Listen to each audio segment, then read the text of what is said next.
guy's fault, it wasn't my fault.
Good morning, everyone, from Queen's Club in West London for day 3 of the Sir John Ritblat British Open 2023. I'm going to go through the second round matches today. Going to complete the draw for the quarterfinals. Starting the action today, we've got Leon Smart and Robert Shenkman. Both players just finishing their warm-up. One of our professionals here, Ben Ronson, checking the tape, checking the net, making sure everything's nice and correct and all in order.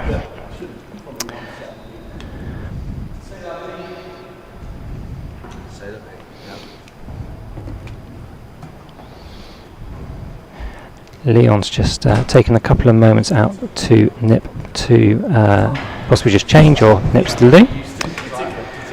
So we can take a quick look at the players and how they're doing. So seemingly at the service end we're going to have Rob Shenkman. Plays most of his tennis at the Manchester Tennis and Rackets Club.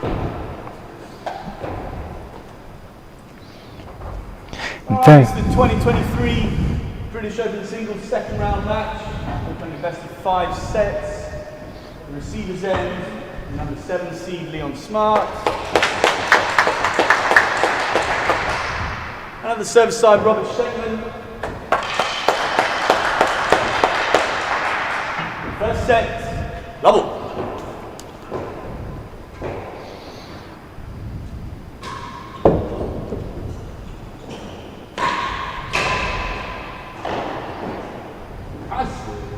Better than half a yard. Double.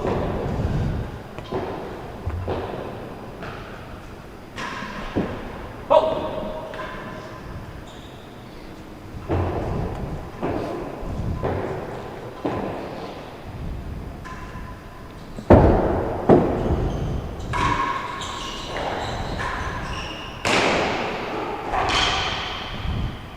$15 love.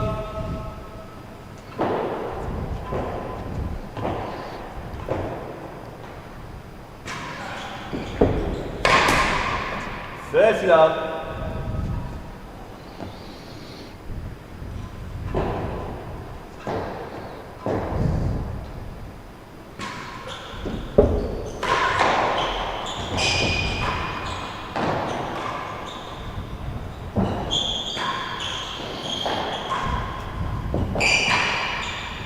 Western 2. How's it better than half? Western 2. We've got Neil McKenzie calling the shots from the net for today's match. Neil, one of our professionals here at Queen's Club, also taking part, although his match against Levi Gale on Sunday didn't quite go in his direction.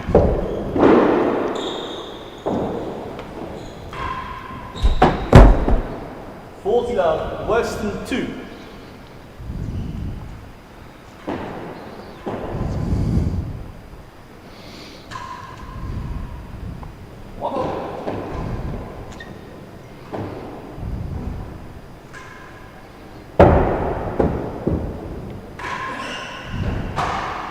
First game, 1 love.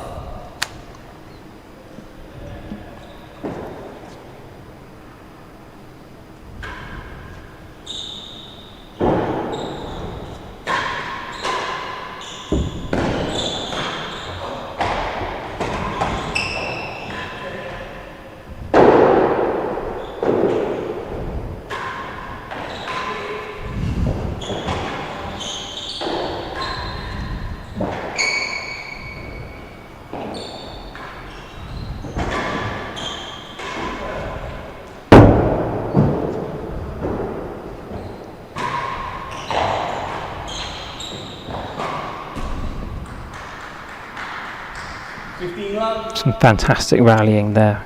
Leon asking plenty of questions of Rob's backhand retrieving off the timbre, but Rob's got all the answers he needs there.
Game.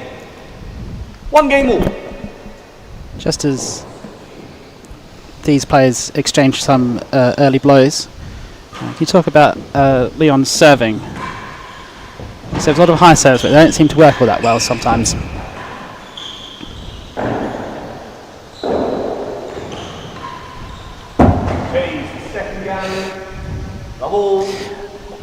Yeah, this is Leon's first match in the British Open this year, so you think he's probably still just trying to kind of get his head into playing, trying to understand the dimensions of the court a little bit. Obviously, he's played at this court, at this club, quite a few times before. But Rob has come through a round of 32 match earlier in the week. So you would expect Rob's serves to be a little bit more refined, a little bit more ready to go.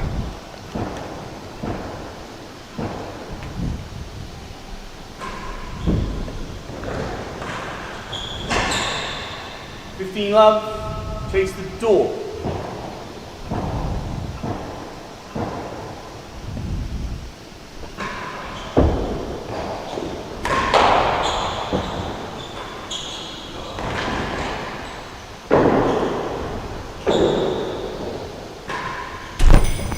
One, 15 all.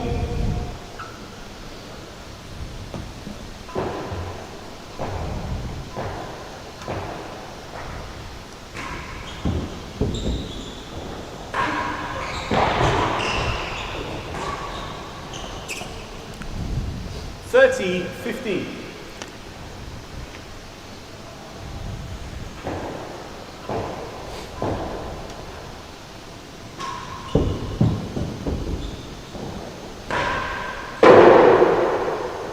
After 40-15.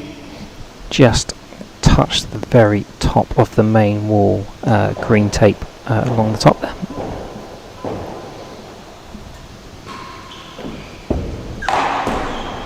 Game server, 2 games to 1, first Few set. early exchanges here. I feel like these are the opening blows of what could be a very long contest.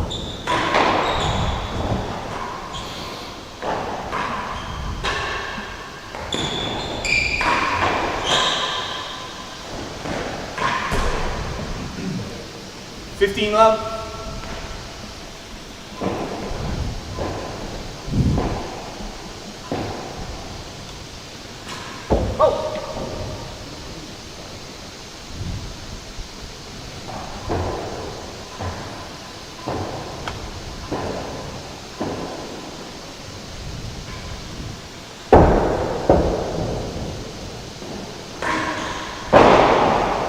It's worse than the second gallery.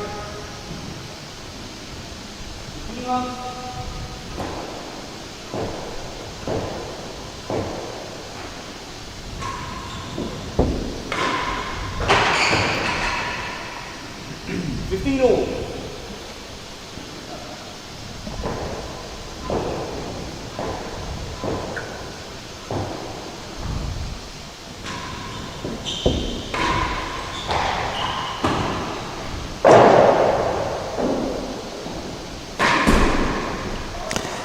Leon finds the net yet again. 30-15. Leon's had Worse than set. few of those at the moment, particularly down the hazard end. Yeah, still yet to find his range in this match.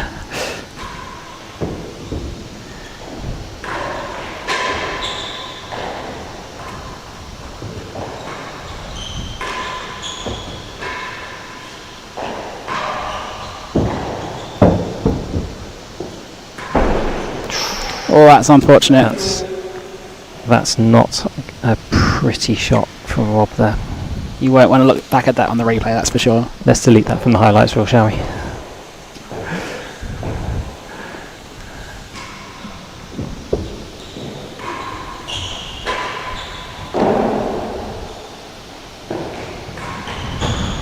James.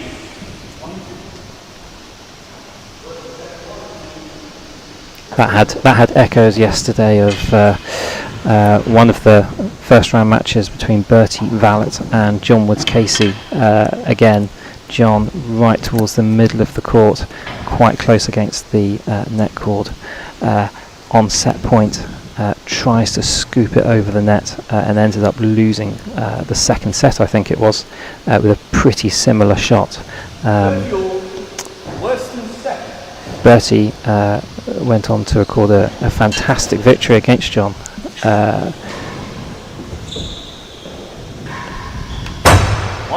40-30, 1 and 2.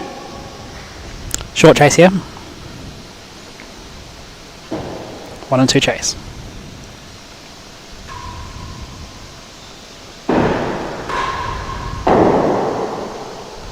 He's missed high. So we'll have our first deuce game of this contest.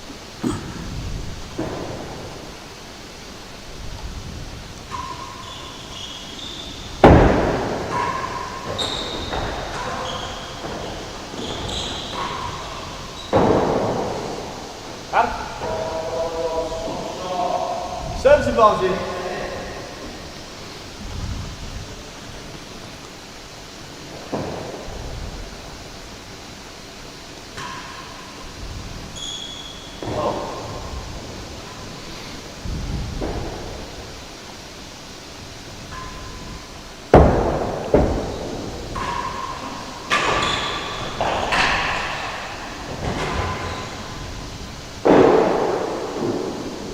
Going for the galleries. Went for them. Hit long.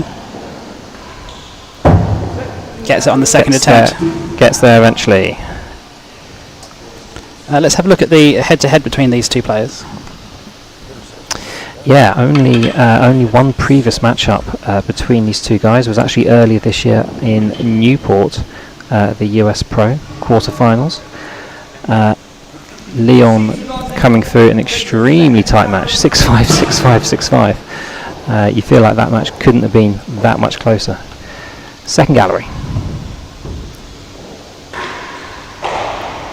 1 chase. That's game. 2 games all.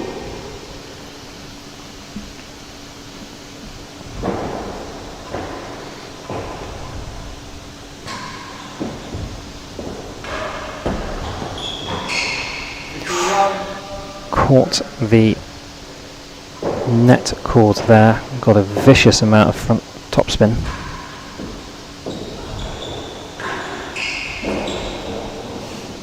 $30.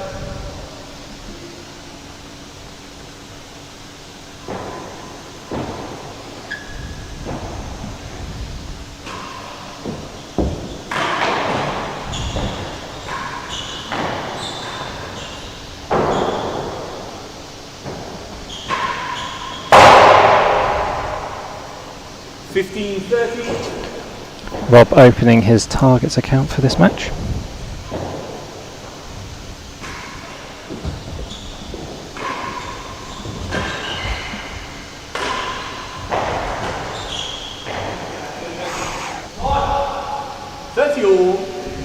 There really isn't much in it between these two at the moment. Neither player racing to any kind of lead. Still early blows though. 40-30.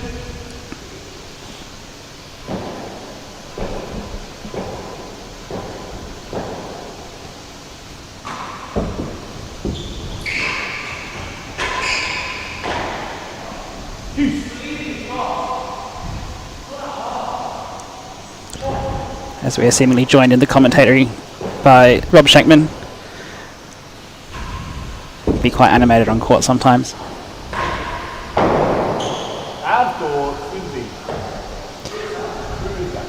Roof is out. Anything going through the rafters is automatically out of court.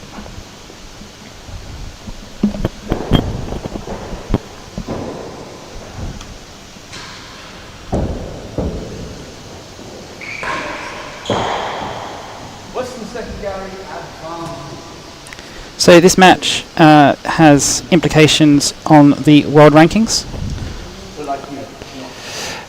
Yeah, well, I think we've got with these two guys, we've got world number 9 and Rob is world number 11. what we're very much looking at here, I think, are two players of a new generation coming through. Leon having a bit of a breakthrough season a couple of years ago, going deep into a few competitions in the US, and Rob really hoping to emulate that at the British Open this year. Game 3-2. Chase was worse than second, so Rob's picked a beautiful place to win the point and to win the game. 3-2. Yeah, sometimes with the way that the tournaments are structured, two players of roughly equal ability will make it the same distance in the tournament, pick up the same amount of IRTPA points, and they won't get ahead or behind each other in the rankings. But when you have a head-to-head matchup like this, it's really vital for your world ranking to win this match. Because not only do you pick up the points, you also prevent your opponent from picking up any as well.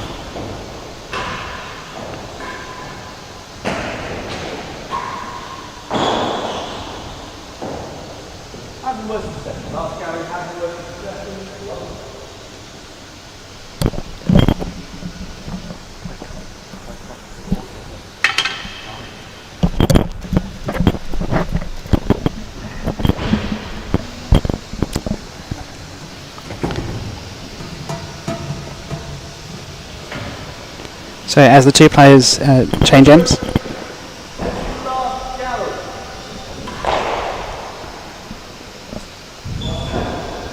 For the chase of last gallery.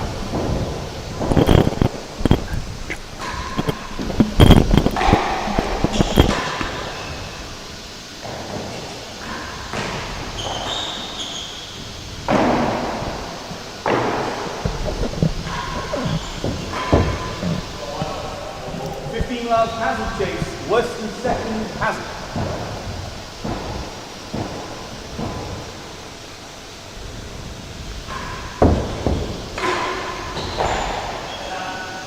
Thirty up.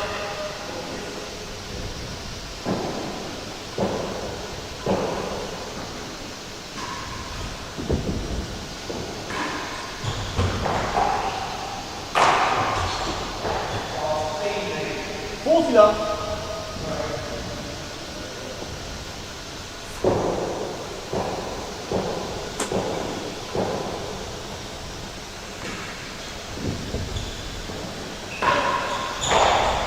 More than your worth in the last game, 14 plus.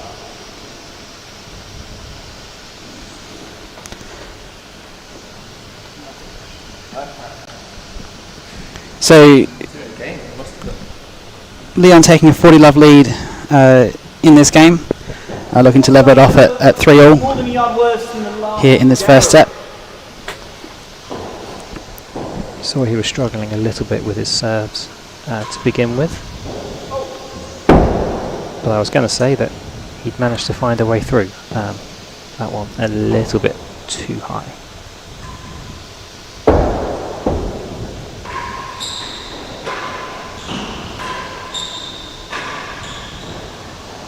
Game. 3 games all, first set. 3-all. Yeah, all even.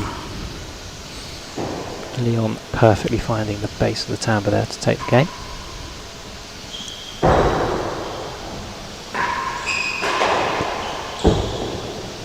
That's good. 7.5 yards.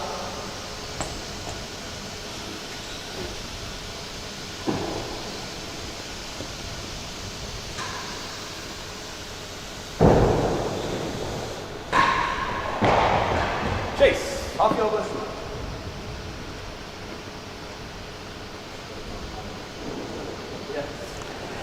So Giles, how did you have this match going coming into it?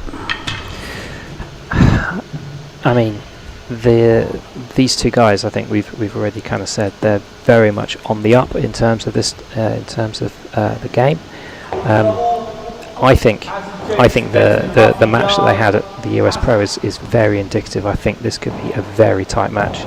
I genuinely think we could be here for a good 5-set match. Probably not exactly what the tournament schedulers need. Another 5-set epic to start the day.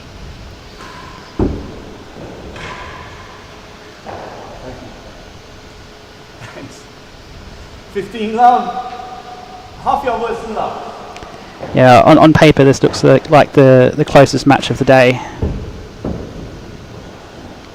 We might expect to see a few blowouts later.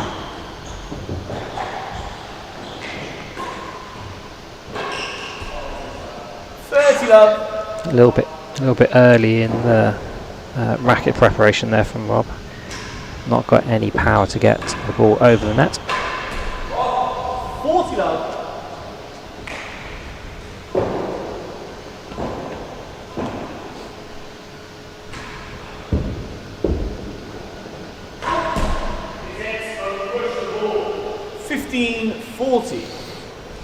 I think if we got to a fifth set in this one, it would be very animated between these two players. They are not shy of letting it be heard.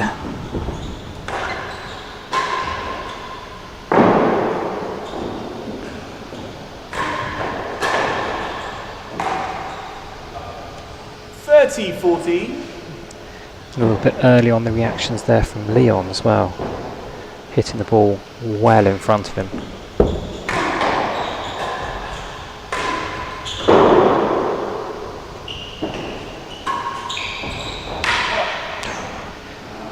Yeah, it doesn't quite feel yet that either of these two players are fully firing as we see Rob fight back from a 40 love deficit to deuce.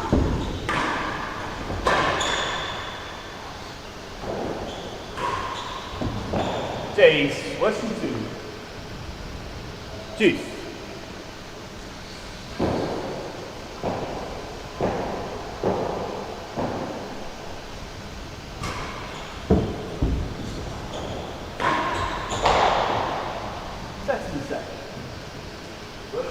So we were talking just now about the matches we've got lined up today.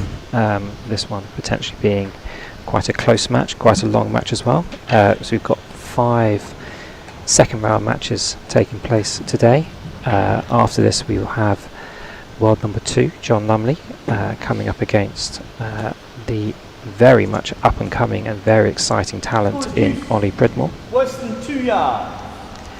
Yeah, it was fantastic to see Ollie playing his first round match against Claire. Going into the tournament, there'd been some suggestions that he got his handicap to a 5 on the back of a few perhaps fortunate big wins in Tuxedo at the US Junior. Advantage. He's well and truly proved that he's up to a 5 handicap standard now.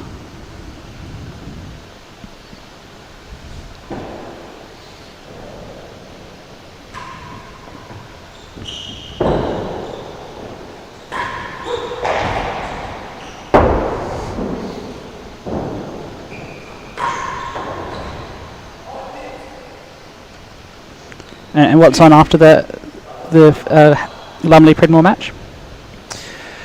The top quality tennis just keeps on coming. We'll have Nikki Howe against Darren Long.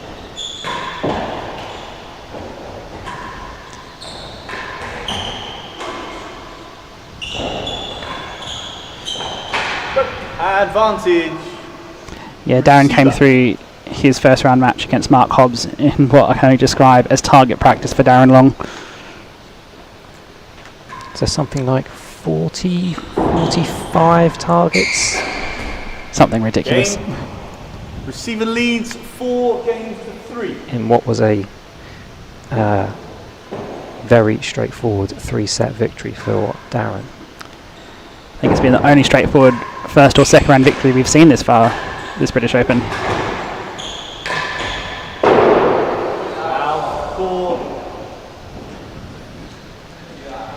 We've seen quite a few shots from Rob just there, pushing a little bit too hard onto the penthouse and going out of court above the main wall. We've had about 4 or 5 of those now.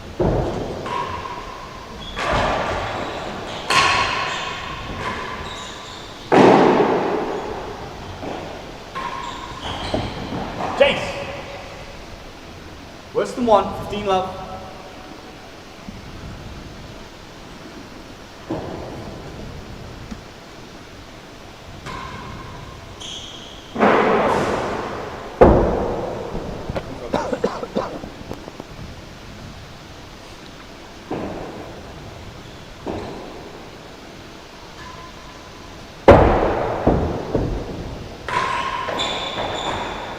15 all.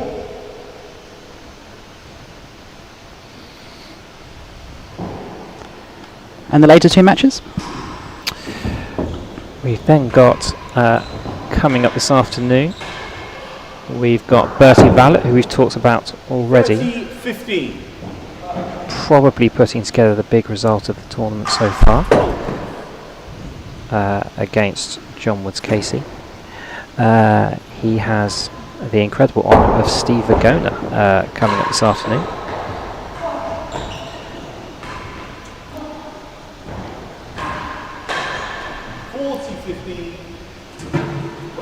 I'm going to take a guess and say that's probably the biggest age differential we've got in the tournament between Bertie and Steve coming up. Yeah, especially with Tim Chisholm having withdrawn. That can push it up a bit. So I think that will be, again, an exciting match and a great experience for Bertie Vallet to take on as well. And then concluding our order of play for today is the small matter of world champion Camden Riviere coming up against Nino Marola. Nino qualified through that match through the late night 5-set epic against Lewis Gordon. That finished at 30-40. 4:15 midnight.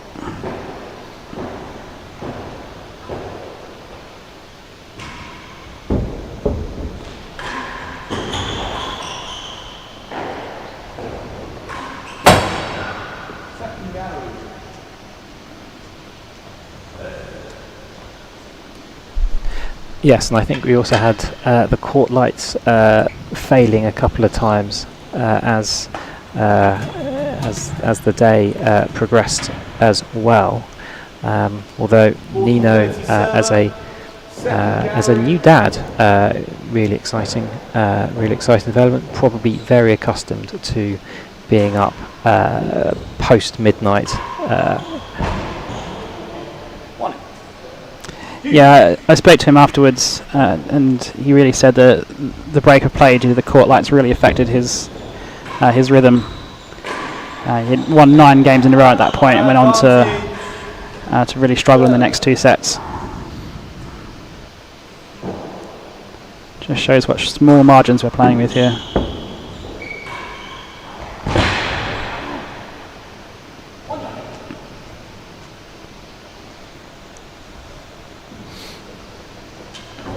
Rob continuing to find his range and really starting to ask some questions down the backhand corner of the service end here. Just managing to find a little gap between Leon, his racket, and the wall. Set a very good chase a yard.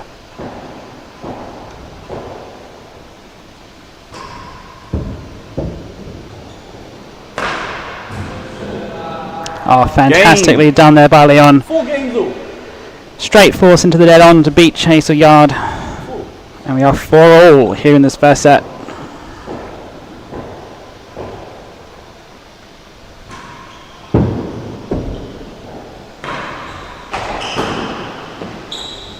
Chase half a yard. Double.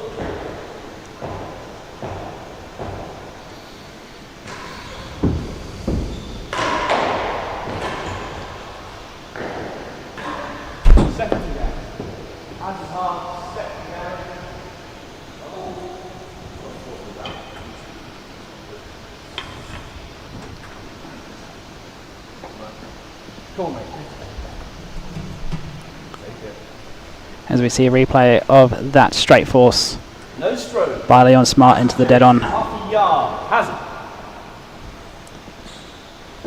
Excellent hitting there by Leon. Has it half a yard now.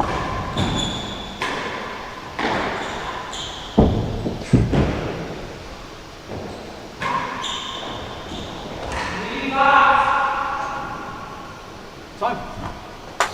It all started from a backhand that Rob wanted to put into the galleries, but a little bit too high onto the penthouses gave Leon an easy way to win the point.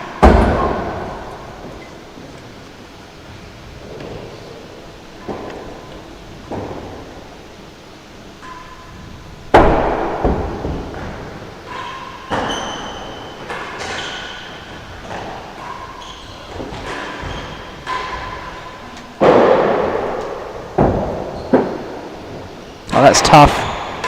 He does well. One chase. 15 all. Oh, that's really fortunate for Rob there. It just fell so close to the back wall. Leon able to get a racket on it, but couldn't do enough with it. Chase yard worse than last gallery. 15 all.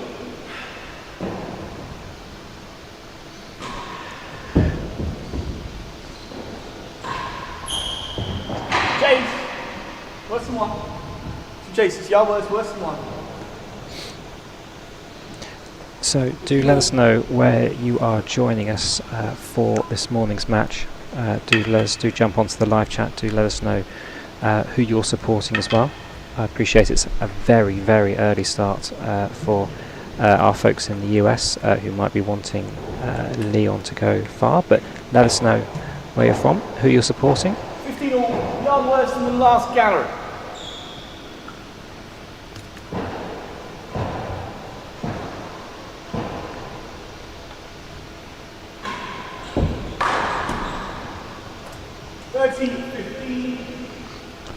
That felt like a big point there. 4 all. The short chase to come.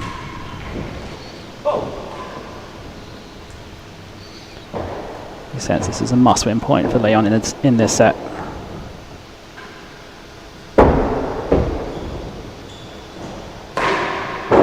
And he misses it high. 40-15. Tempted to do the same shot as he did in the previous game, but that one too high and through the roof.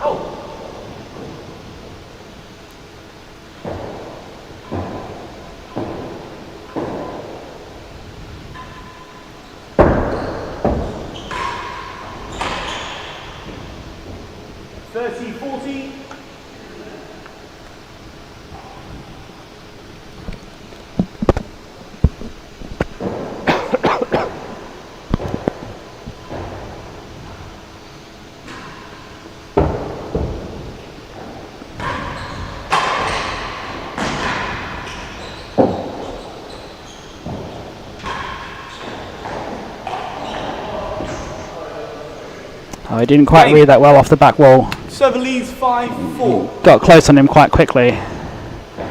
He can't quite get it over the net. Yeah, 5-4 now to Rob Shenkman. Looking to close out this first set. But what can Leon say in response? Worse than 6 yards. It's a great pick-up off the timbre there from Leon. Really finding a huge gap on the backhand corner.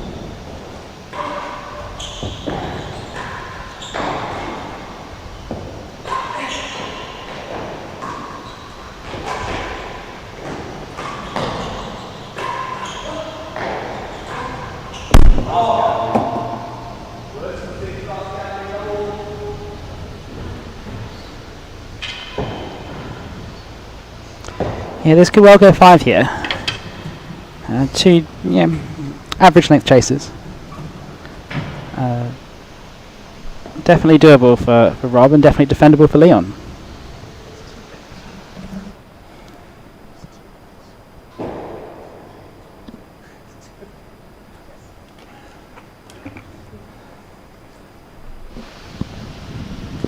Double.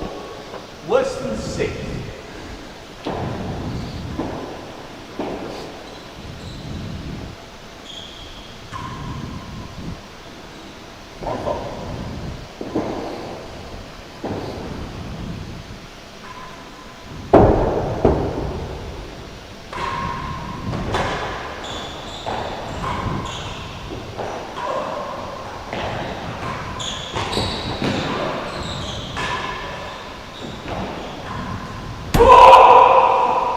And a big shout there from Leon as he nets that hazard gallery to win the chase.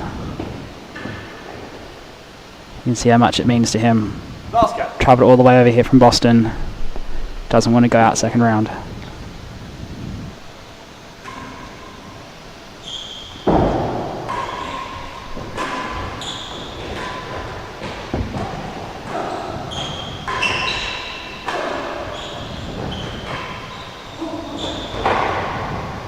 superb positioning there from Rob, really making Leon run from wall to wall all over this court.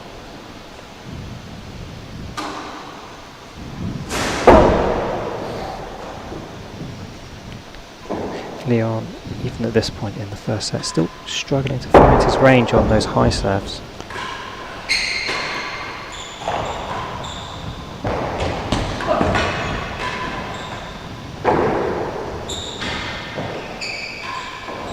Does well to scoop that back, but under so much pressure on that next point. It's the second lucky bounce off the back penthouse for Rob in this match.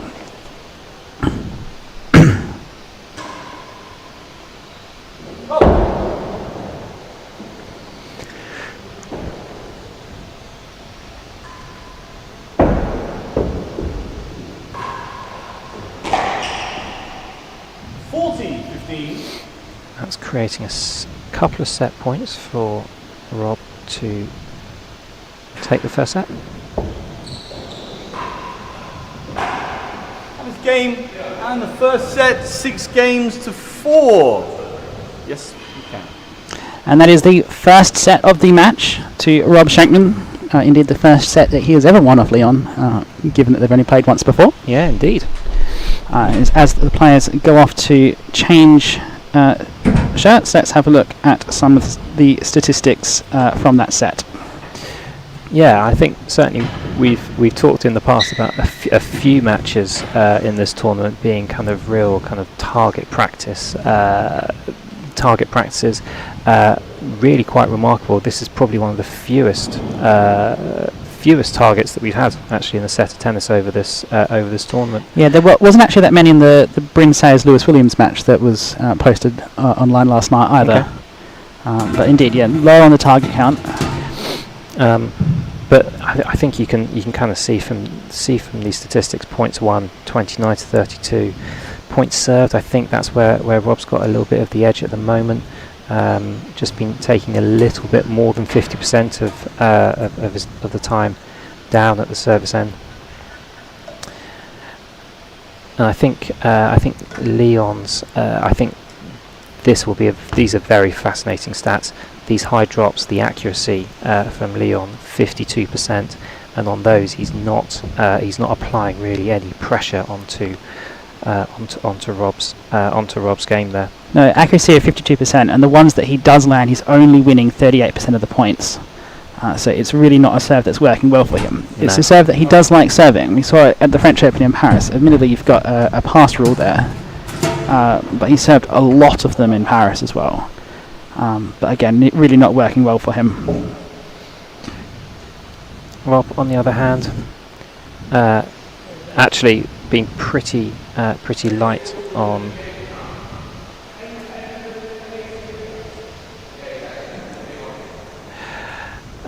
Rob, on the other hand, actually keeping the errors down on his serve an awful lot. 91% accuracy on that underarm twist, and they're making it work for him, getting the points that he needs. Receiver leads by 1 set to love. Second set level. Be fascinating to see if Leon's going to keep taking that approach with the serves as we go into the second set.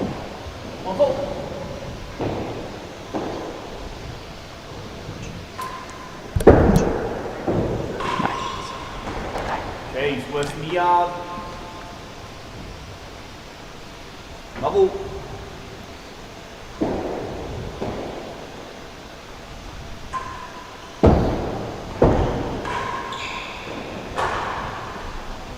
Love.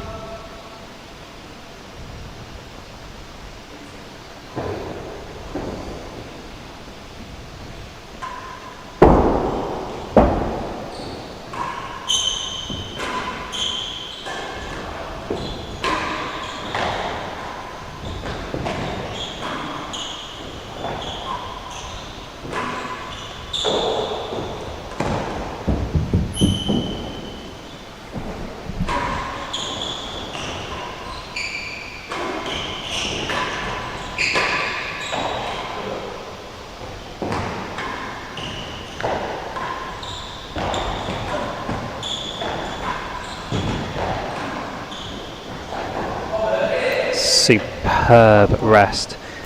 Leon 15 all. playing some real attacking shots into the backhand corner under the grill, but Rob coming up and soaking up all the pressure.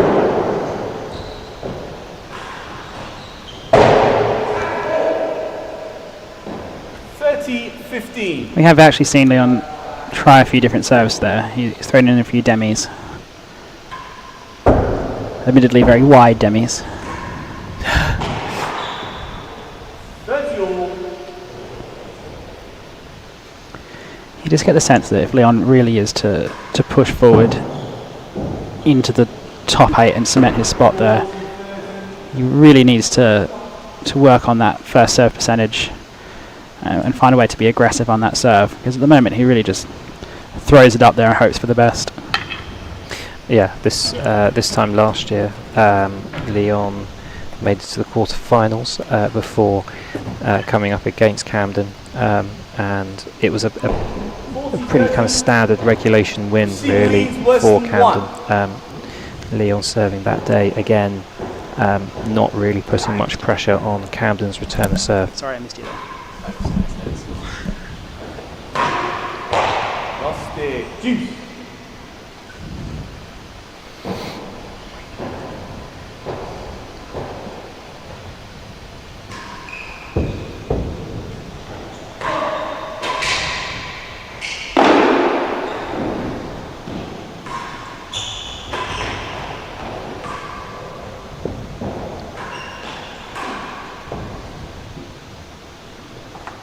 Service advantage.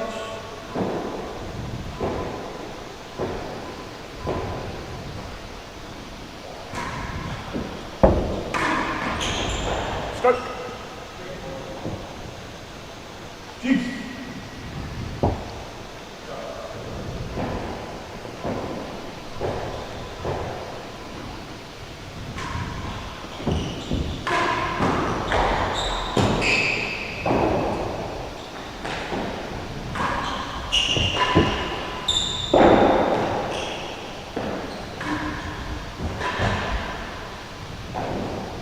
Galleries? No. Straight force instead. Receiver's advantage. It's not actually a bad shot against Rob. Rob's stronger volley is his backhand. If you put it on his forehand, he will flail at the volley a bit. So if you are going to go dead on, then go forehand side.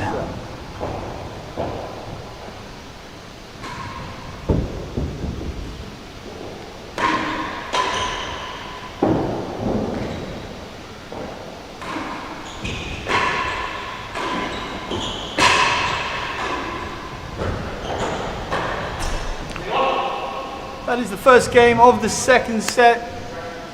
One love.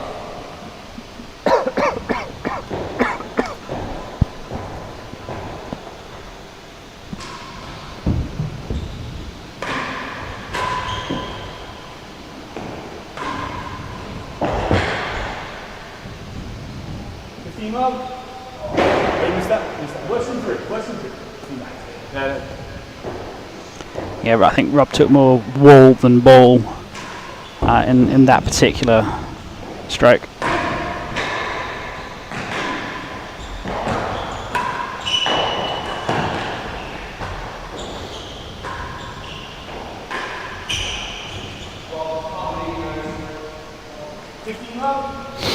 You're absolutely right, Rob. You cannot leave those.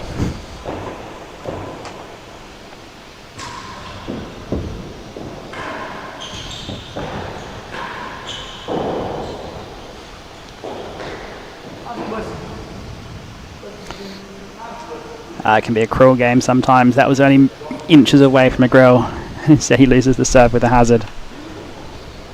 It's not far off, just touching the top of the outer court line above the timber wall as well. Leon preferring to take the hazard chase rather than keep the rest going.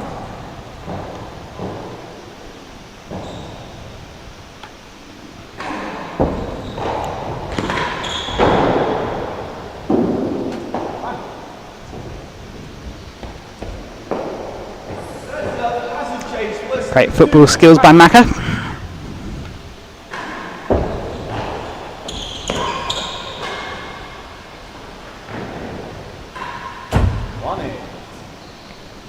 If you've ever tried to kick a real tennis ball with any amount of force, it hurts. They're not soft.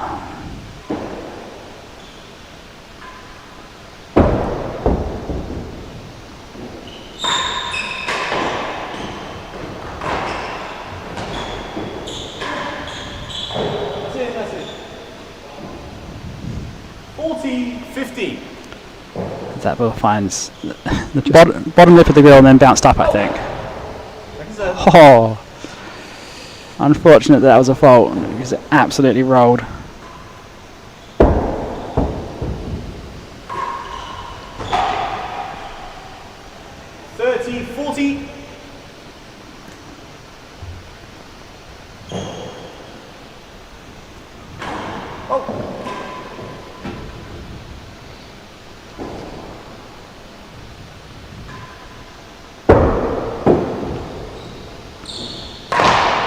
Game. Server leads. 2 games to love. Time,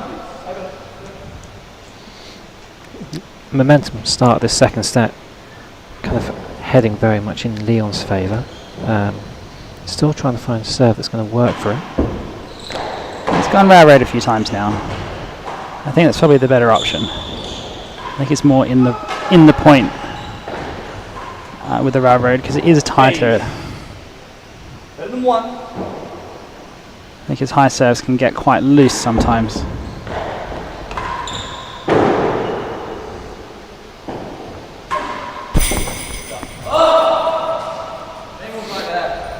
First ring of the bell of the winning gallery You love to in hear this it. match.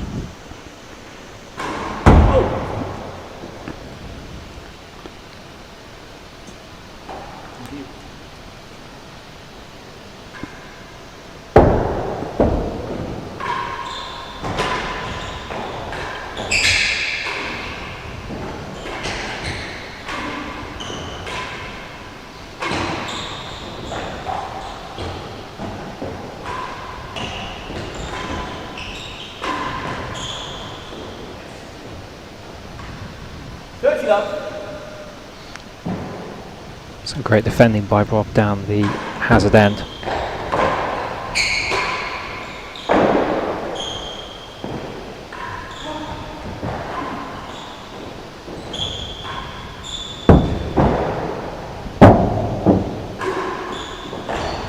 Yeah, fantastic shot to finish that rest and give Leon 40 love lead in his third game. He's got a tricky chase to beat, better than a yard, but we have seen the straight force is working very well for Leon. So do we think we should probably expect that to come back for this point? 40 love receiver, better than 1 yard.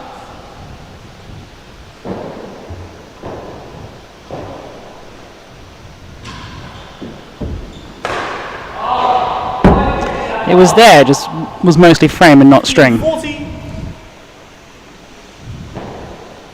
That was not particularly straight by the receiver.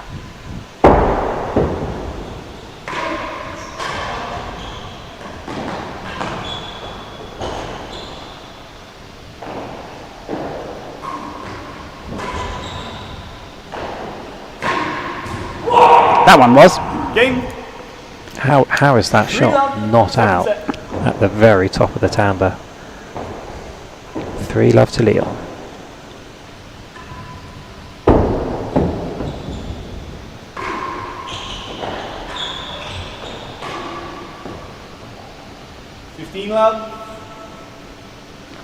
This is the largest leading games we've had this whole match now.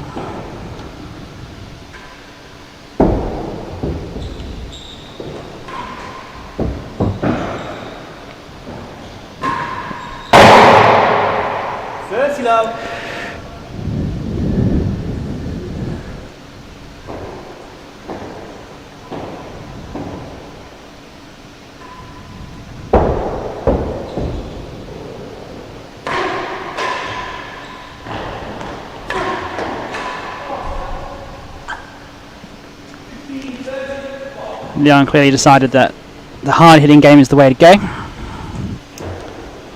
Seeing him bring out the force a few times now.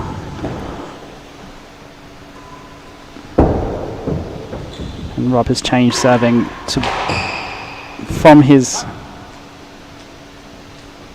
underarm twist to his wobbles to try and cut down the opportunity for that Leon smart force.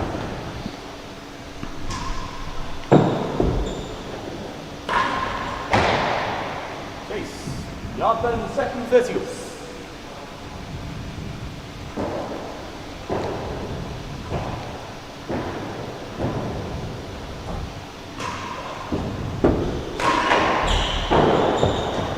It's more than West than that.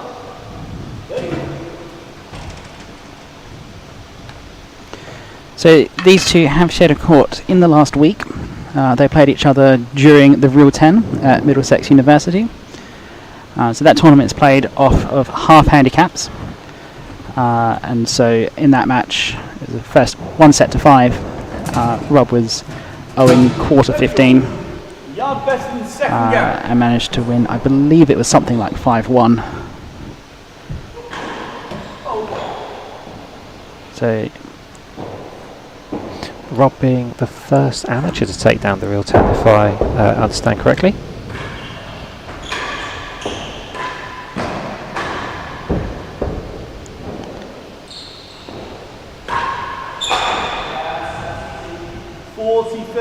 More than a yard worse than the last gallery. yeah, so it was a good preview for many of the matchups that we're going to have at this year's British Open, and a good chance for the players to get a feel for each other's games.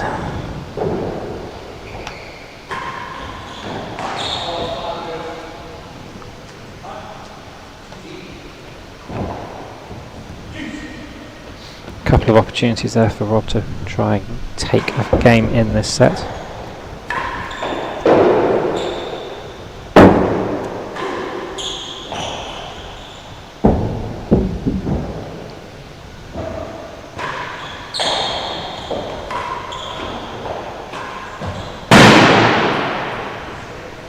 Advantage server.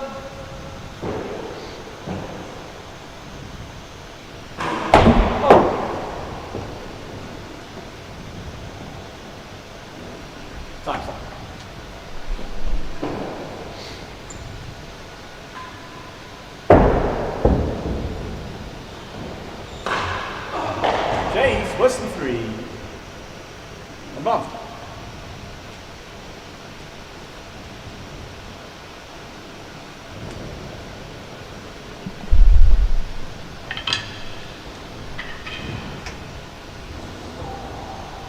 Did you catch any of the Real 10, Giles? I didn't, I'm afraid. I know it's a fantastic event. I think Will Burns has created an amazing concept there. I know it's very popular with all the professionals. I know it's very nicely very good turnout as well. It's just a great concept and brilliant timing, just with everybody in the country getting themselves ready for the British Open.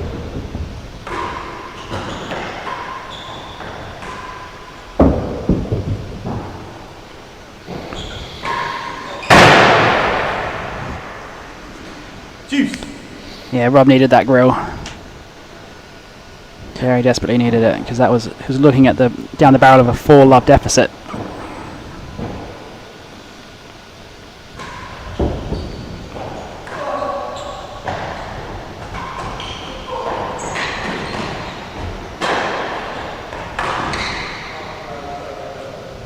Service advantage.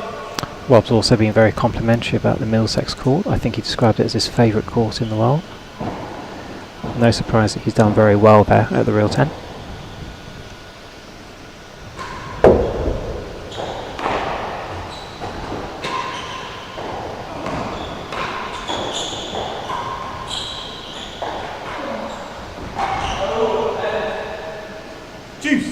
Yeah, Middlesex will be hosting the under-21 24s next month. With the likes of Ollie Pridmore, Will Flynn, Max Truman, Ben Yorston, Bertie Vallett, Henry Henman, all of who have made an appearance at some point in this tournament, so that should be a cracker as well.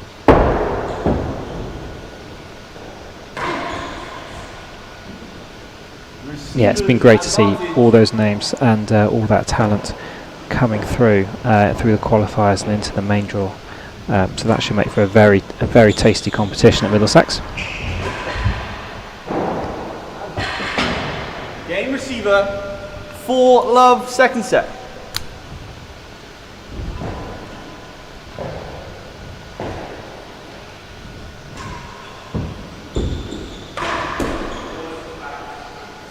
Love. Rob needs to find a way here. I think his plan A is not working. I think Leon has switched to plan B with the forcing game and putting away the high serves. So Rob needs to find a plan B probably as well at this point. It's the line. 15 love. I think where in the first set we had Leon making maybe quite a few errors, quite a few mistakes. Leon's error rate really starting to fall in the second set.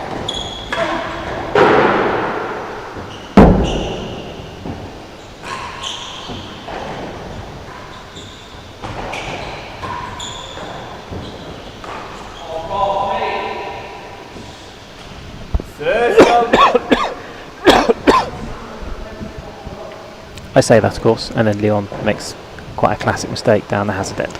Yeah, but you can see the pressure that Rob's putting on himself. He won that point, but he missed the goal twice. He's very frustrated with himself for that.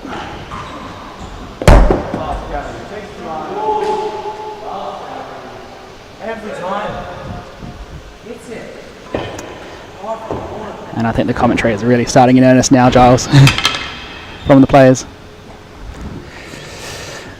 Yeah, I think we're just seeing a very different second set. I think obviously the first set being quite close and really only a handful of points in it. This set seemingly just starting to run away from Rob Shenkman quite a bit more.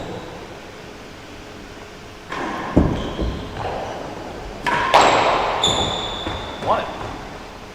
4-love. Last gallery. Here's a chance to get on the board.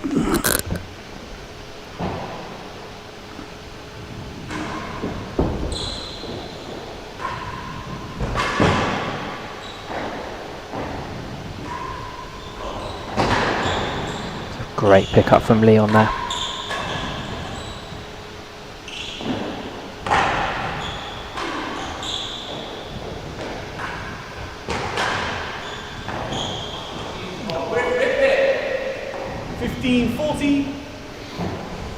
It's the first glimpse I think we've seen in a little while of Rob putting some pressure on Leon from the receiver's end. Game. 1-4. 1-4. There we go. Rob Shenkman on the board in the second set. Still a long way to go though. 4-1 to Leon.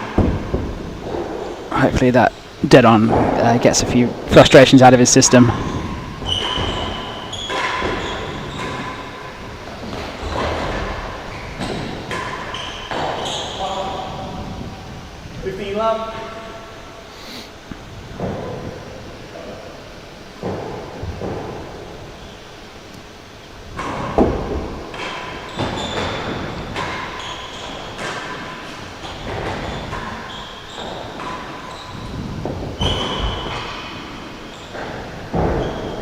Galleries? No. Straight in the middle. Absolutely slotted in.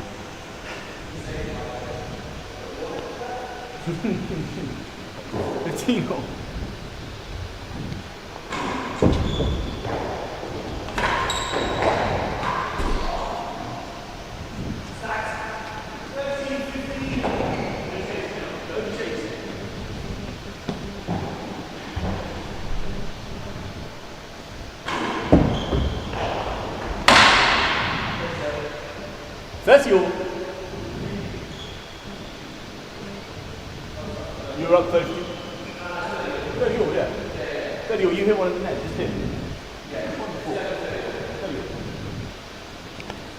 The score is correctly on. Everyone agrees but you.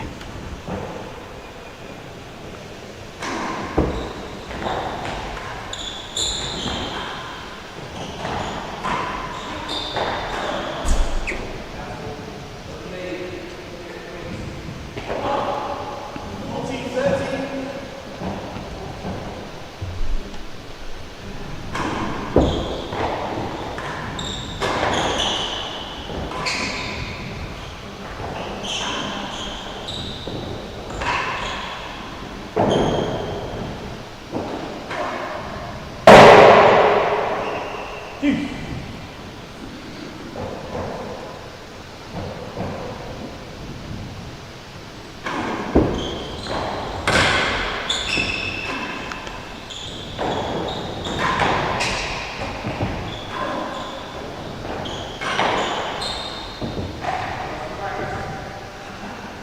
I think this railroad Huge game advantage. is favouring Leon a bit here. He's getting them quite close to the side wall, not giving Rob any width at all to hit anything useful with it.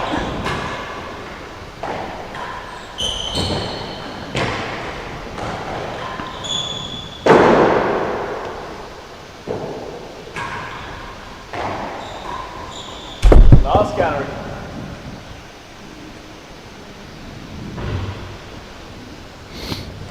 Leon hoping to try and get a grill shot, but quite a bit lower than anticipated, giving Rob a great opportunity to put in the last gallery chase.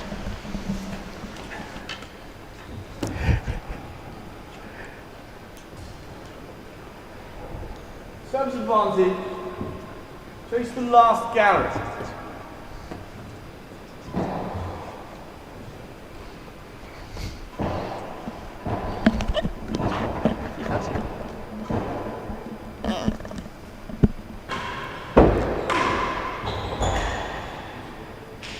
Deuce.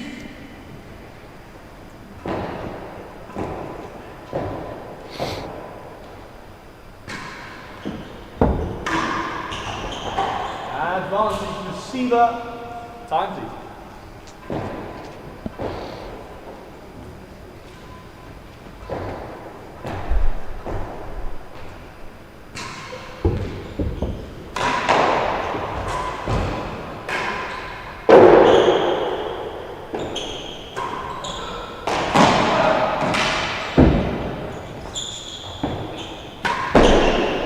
Game. 5 games to 1.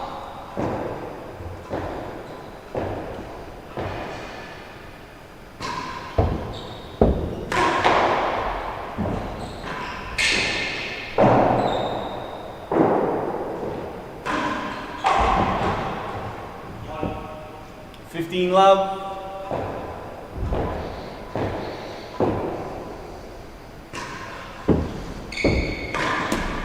Push it.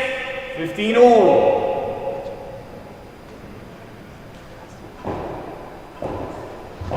Has to be now for Rob Shenkman in this set. James.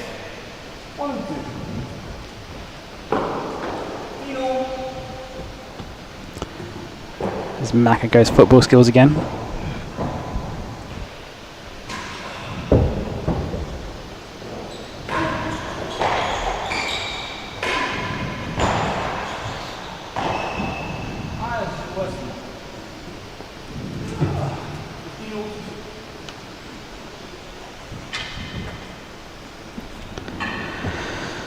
So Giles, can Rob make his way back into this set, or are we just going to see a procession for Leon here?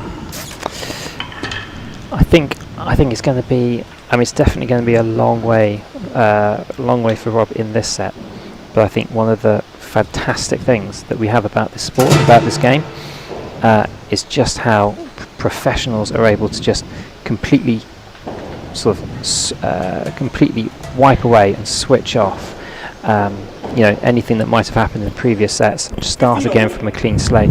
I think it's very indicative of how sometimes you can get really topsy-turvy games. I think this is probably what Rob needs to be doing. Just write this set off. Lost it, 30-15, has to chase. Worse than 1. Reset, regather, and go again in the third. 30 all.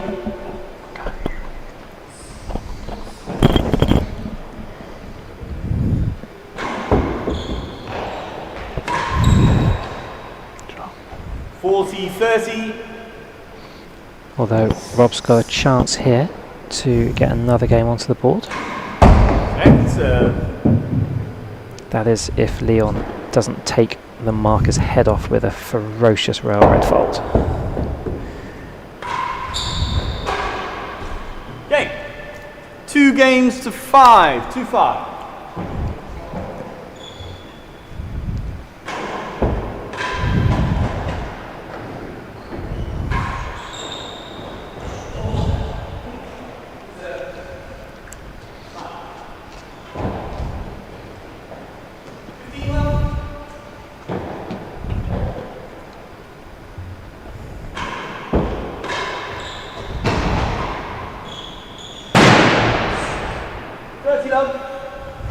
It's just just 2 more points for Leon to take this second set.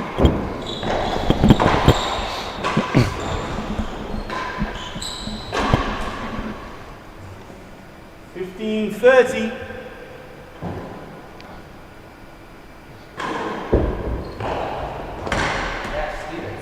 $40-15. And just like that, we've got a couple of set points for Leon. 30-40. So one of them saved.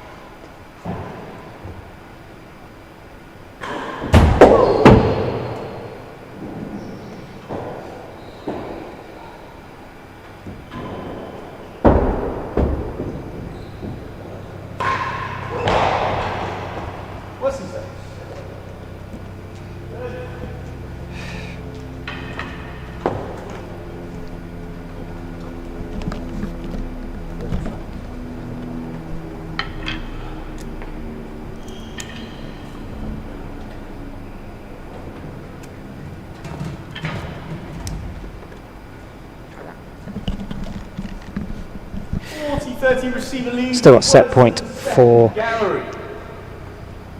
set point for Leon. Chase is worse than second gallery.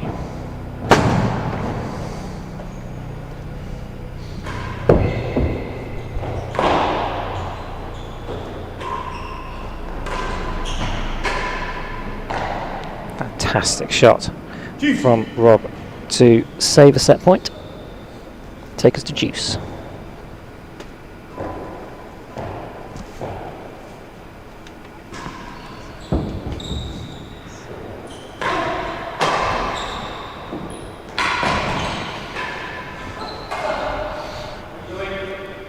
Service advantage.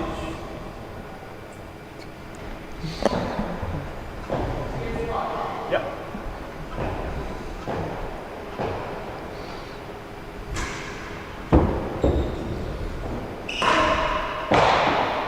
More than the others.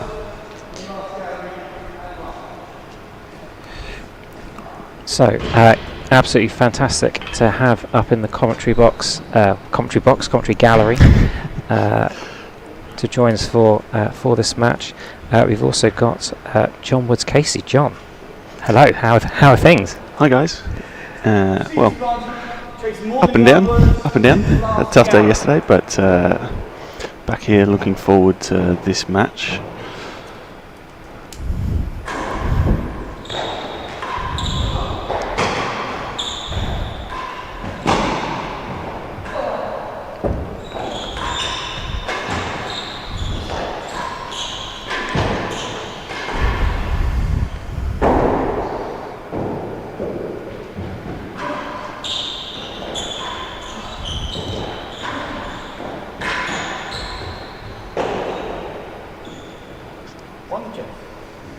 Game. 3 games to 5. It's a leave from Leon there. It's more than a yard worse, but ball fell a little bit worse than last gallery. So Rob has got himself back into the set a little bit, but still 3-5 down. He is, but at this stage of the match, it's very early in a match like this. It's likely to be a very long one.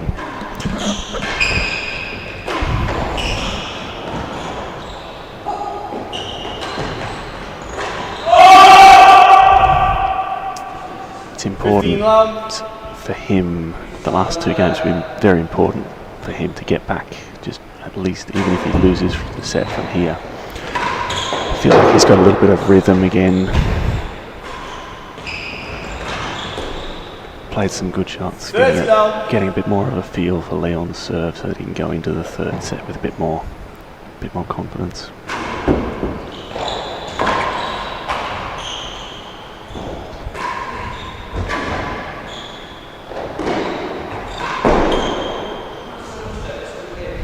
Leon Rob will be disappointed with that couple of shots there in the middle, which were pure frame from Leon. And now Leon's got 3 set points. Now he's got 2 set points. 15-40.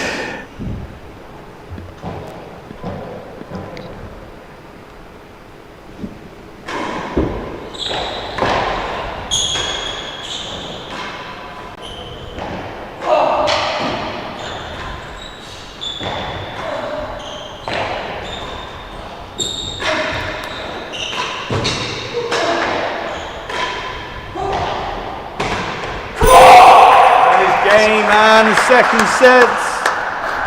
6 games to 3. Match at 1 set all. It's always a good feeling. Third set, double. Yeah, Leon will be a bit frustrated. There were a couple of shots during that rest which were agonisingly close to the grill, so he'll be very pleased to see that set through.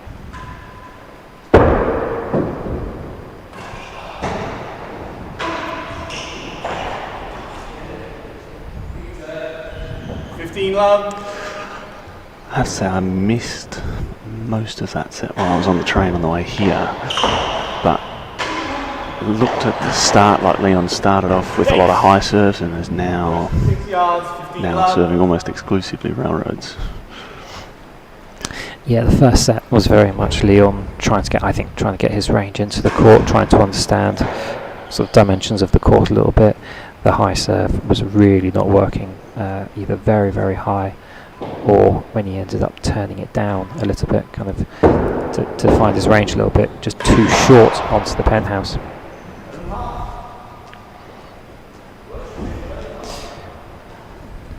Probably can get some statistics up for second set. Maybe in a moment.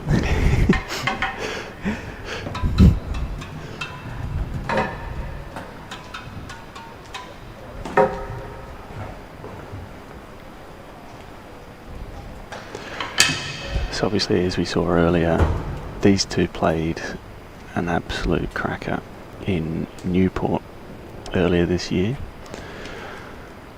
Leon just narrowly scraped through. 15 love receiver.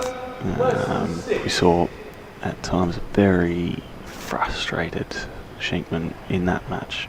So we'll see whether he can keep it under control and work his way through this one.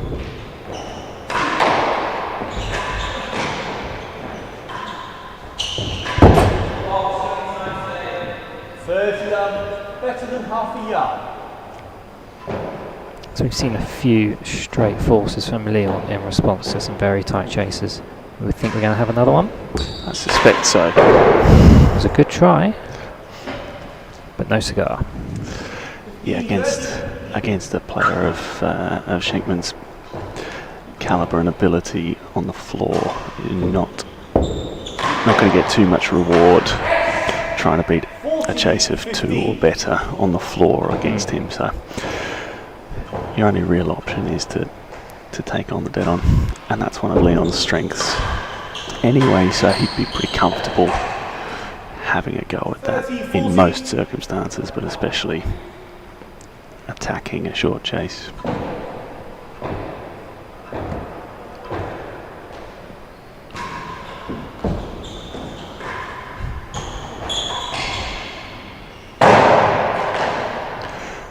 Good serving in the last couple of points from Shenkman. Keeping that underarm twist nice and short, not giving Leon too many easy volleys.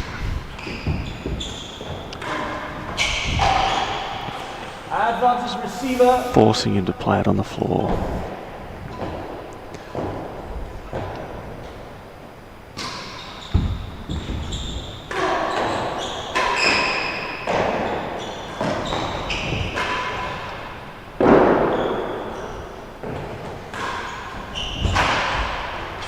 Some good pressure from One Leon love, there. third set. It is. Plenty of time as the ball going up onto the penthouse. He could pick his spot into the backhand corner. He's got the first game. Jade, worse than 2 yards. Again, that's those last 2 points. That serve has just not been quite on point, and he's allowed Leon the volley. Shenkman will know just how dangerous Leon's volley is. Worse than love. Worse than 2. Leon prior to real tennis was very, very good lawn tennis player, both here and in the US. I'd say his volley's really a very, very strong point for him, so the more that Shenkman can try and limit that, the better value you get. Level, worse than 2. But equally, Leon will be looking for any opportunity to try and attack with his weapons there.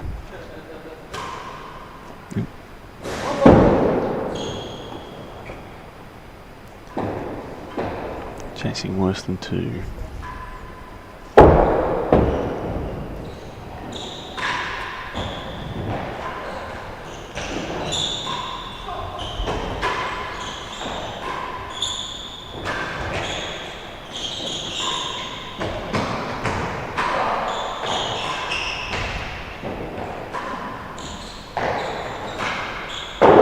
Oh, narrow miss there.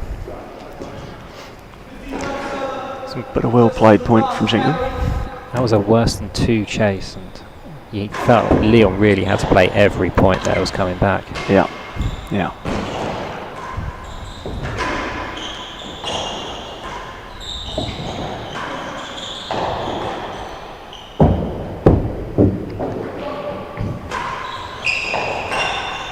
That's well played. 30 love. It's one of the wonderful things about our game here, is seeing different ways that it can be played. These two very contrasting styles. 40 love. Leon, as we mentioned, a very strong volleyer, very attacking player. Lots of targets. Second serve. Still very strong on the floor, obviously. You don't get to his level without being strong around the court, but Shenkman with a very different approach. Less aggressive hitting, but much more patient approach to trying to limit his opponents on the floor before taking opportunities when they present themselves. 15, And there it is, he's drawn the error. Leon will be a little bit disappointed, but Yeah, you Leon see was that patience from Shenkman on display. Leon firmly in control of that rest. He'll be disappointed to have put that into the net.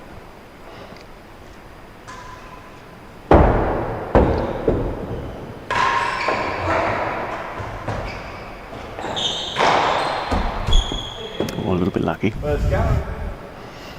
A little bounce off the net tape and into first gallery, which gives you a feel for the force and the power that these players are putting into that to make that work. We've got the second set stats coming up on the screen now. I think the curious thing we've still got is Leon's serve is still not quite working, but I think this was very much the set that he was able to come down the service end and control things a little bit more.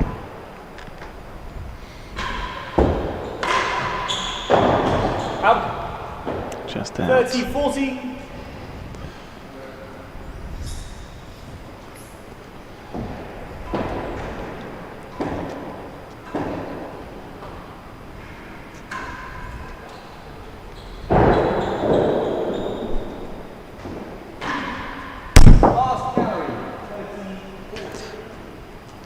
Ben, can we get those stats back up again? There are some crazy stats on the chases there. Check this out. Rob Shenkman's average chase length of 4 and 5 against Leon's worse than second gallery. That's That's crazy. Yeah, I think it's just an indication of the different style again. You know, Robert's much more keen to try and play the floor. Doesn't take as many galleries, Last gallery. but also doesn't hit as many drives. So a lot of Leon's chases will come from a drive that misses the dead on, either deliberately or unintentionally, which goes further up the court. Game. Doesn't hit 2 as games to many love, so leads. aggressively cut balls into the corner, so fewer of the short chases. 15 love.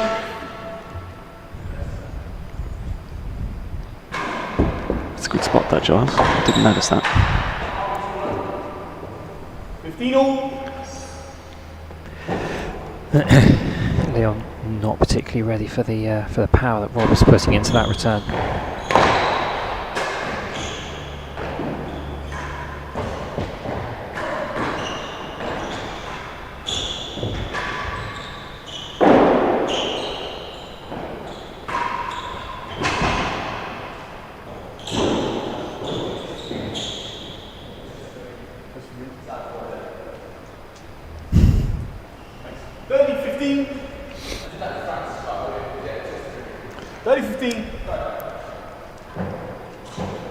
Leon calling that out, I think.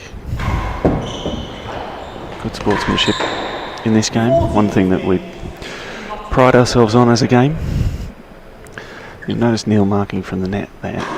It's a good view of the court, but can be difficult to see that particular wall 40-15. over the penthouse. So sometimes the players need to help out the marker from time to time. Yeah, Neil completely and utterly unsighted on that part of the court. Serving stats on screen. So we've got some of the serving statistics coming back on. Again, looking at Leon, very much moving towards the railroad now, getting some better accuracy on those.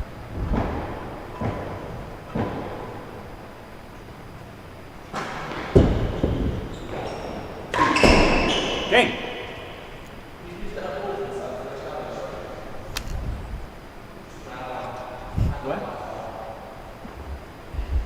Game. 1 game to 2.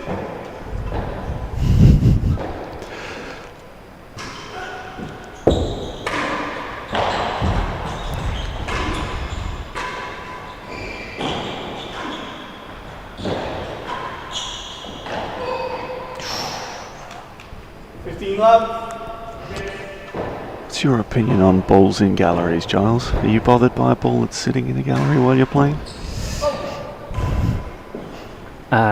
I think so. For me, I think a lot will depend on kind of the club and the court that you play at. So, for instance, and you'll know this, John.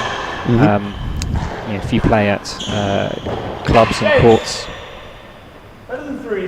that are open to the public, open to viewing, you can get a number of distractions as people might walk through the galleries. Yes, absolutely. So at Hampton Court, Royal Tennis Court, That's a nice shot from Leon there.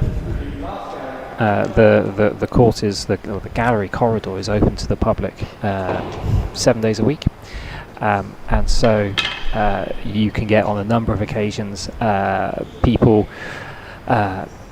taking awkward photos, kind of banging against the net, and it's annoying, it's frustrating, but it's also just an inevitability. It's just a part of the game that you have to kind of deal with. Yep.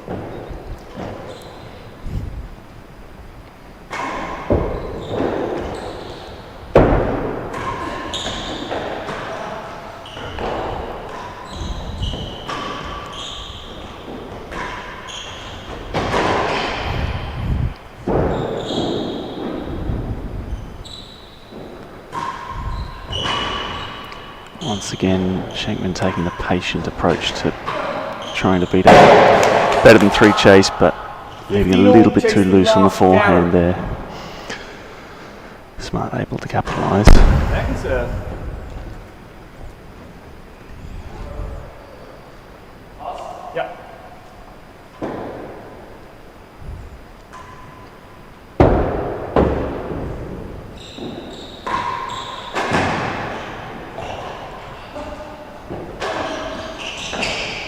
That's well played from both there. 30-15.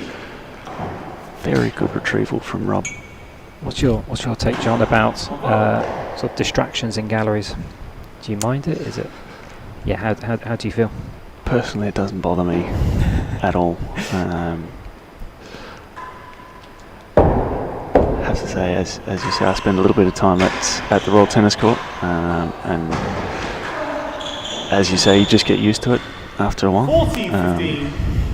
My personal opinion is, if you're noticing things that are off the court, then you're not paying enough attention to what's on the court.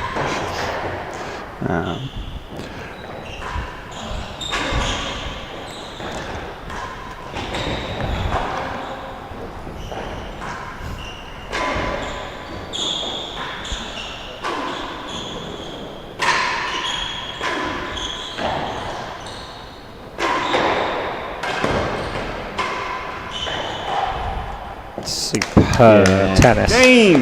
Excellent retrieval from Rob there, but again, you can see every ball going back onto Leon's volley. Yeah, and a fantastic scoop from behind from Leon there in the middle of that rest. It's definitely one for the highlights reel. 15 love.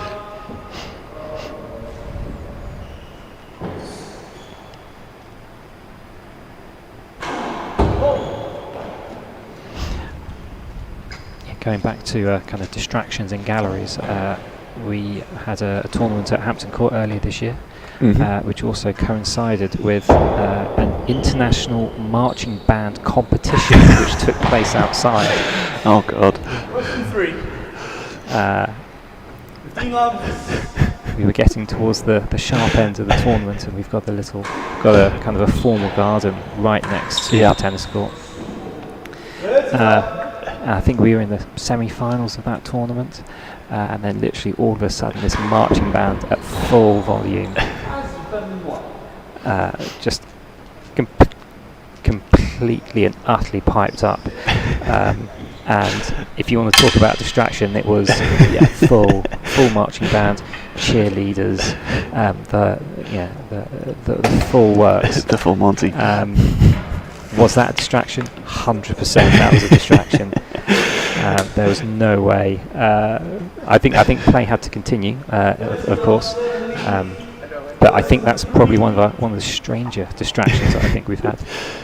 If you know of any stranger distractions in a real tennis match, do drop them in the chat and let us know.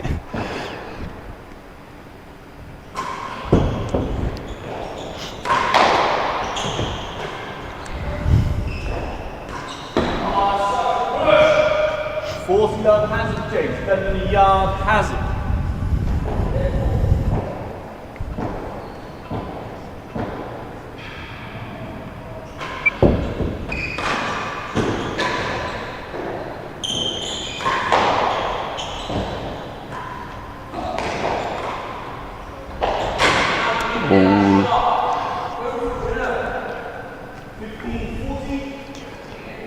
Little bit lucky there from Leon, but here Shenkman berating himself for not going a little bit more aggressive in that rally.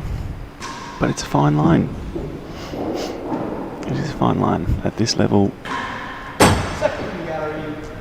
Well taken opportunity there from Leon. At this level you have to be able to take your opportunities when you can, but there's a point where you also have to stay true to yourself in a way. Some of the stats for Rob's second set there. Oh yes. Just the one first serve fault there from Rob. But yeah, clearly making the underarm twist work. 57% of points won when he's doing those serves.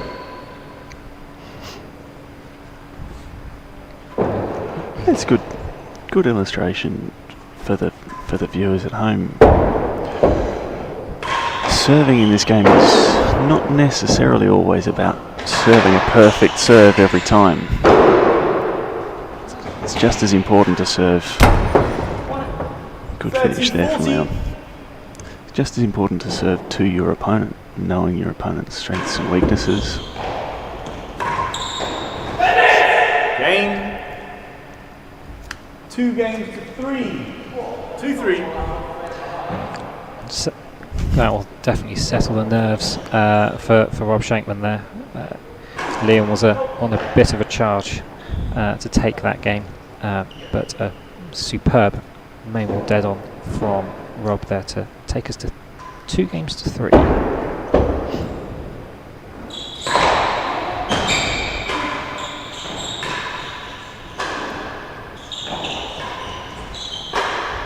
Oh,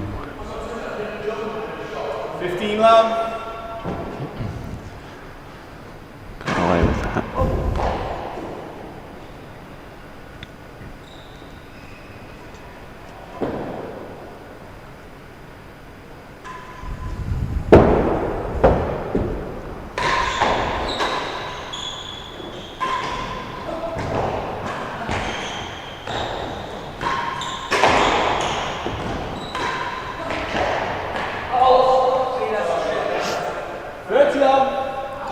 Horrid bounce from Rob's shot there down the service end.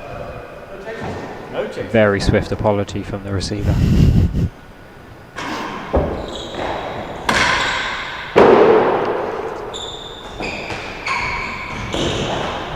That's a great pickup. Where's this one going? Under the grill? Gets another chance. Second attempt.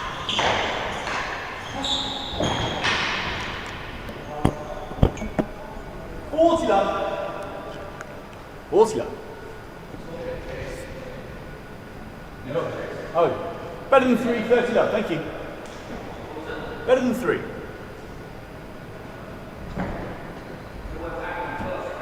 Better than 3, 30 love.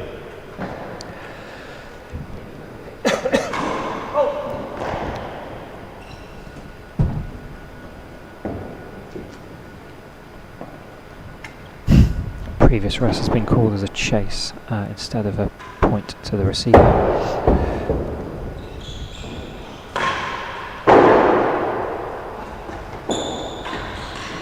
Yeah. 15, 30.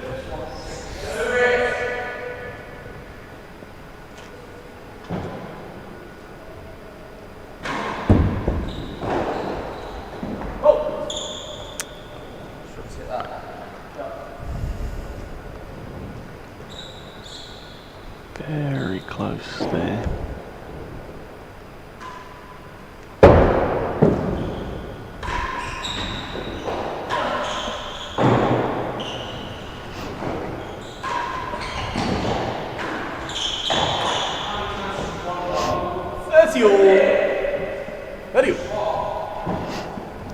Bit of a push there from Leon to try and get to the grill, but he still managed to get the mistake from Rob.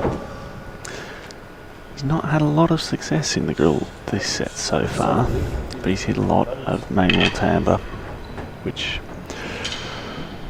is almost as good, which doesn't win you the point outright, but it's very tough to return for the receiver. It keeps them under pressure.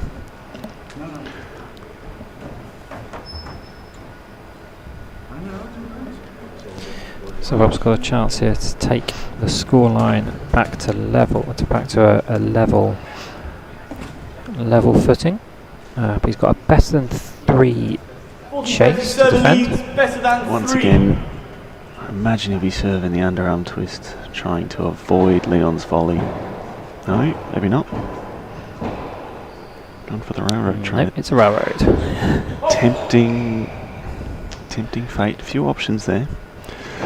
If you serve the railroad, it has to be good, because if it's not, it'll go in the main wall dead on.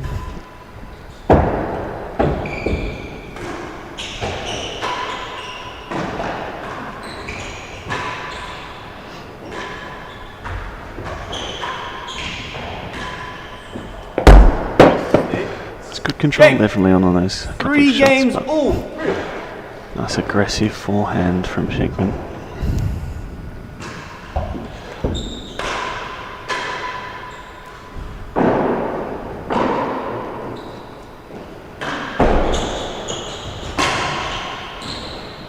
Great running. Good Great movement. running from Rob there.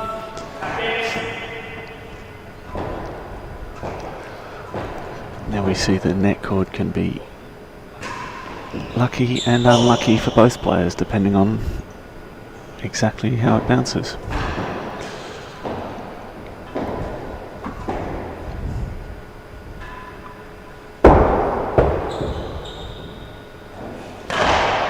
Very good serve, nice and deep. Can he finish?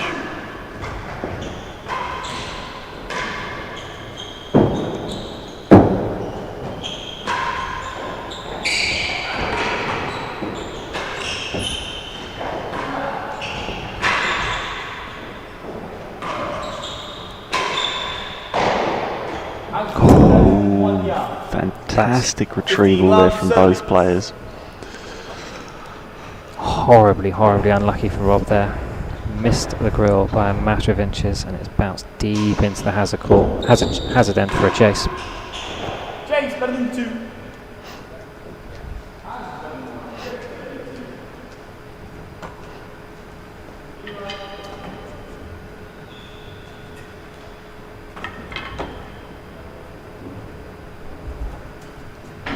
See that pick up again from Shenkman off the net cord. Players at this level always prepared to change direction and move up or down the court, depending on an awkward bounce. Never quite know what the ball's going to do here, so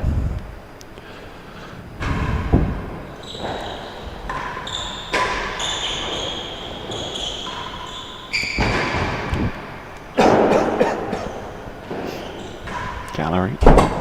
That's well played. 30 love, better than 2. We see the drive here from Shenkman. Probably just misses. 30. A little bit lucky there from Leon. Not a great serve on that chase. Good pick up.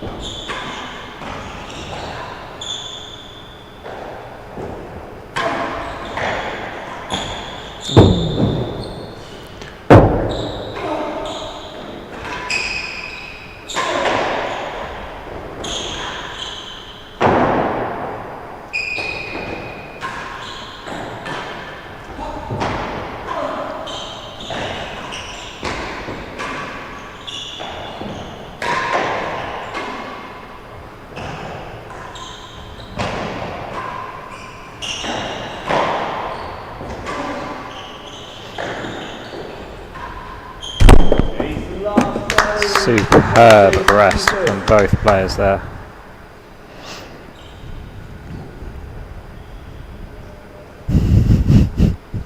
Leon's pressure towards the tabber and towards the backhand corner, absolutely relentless, but Rob seemingly coming up with some great defence.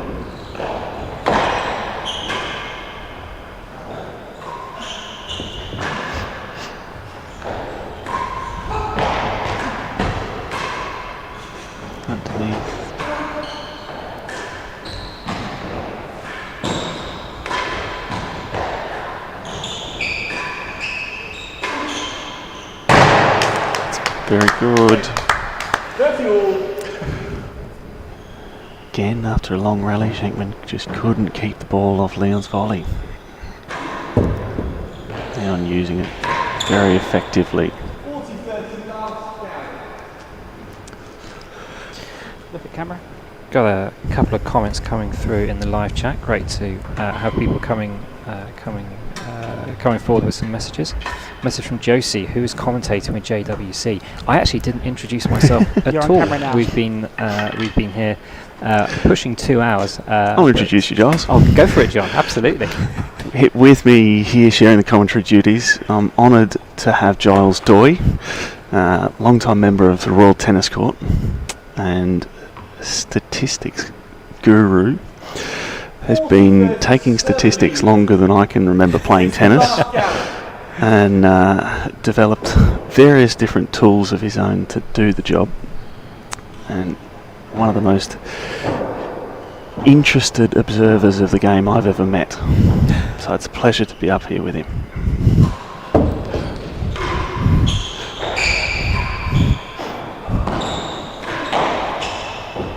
Lost it.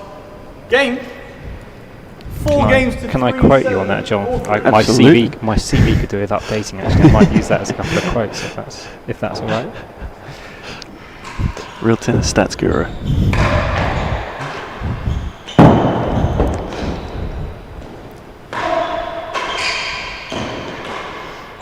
Second gallery.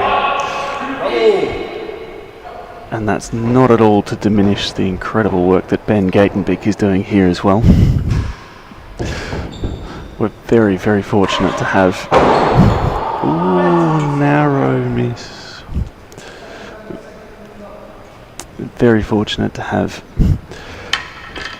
2 of the great statistical minds in British tennis here helping us with British Open.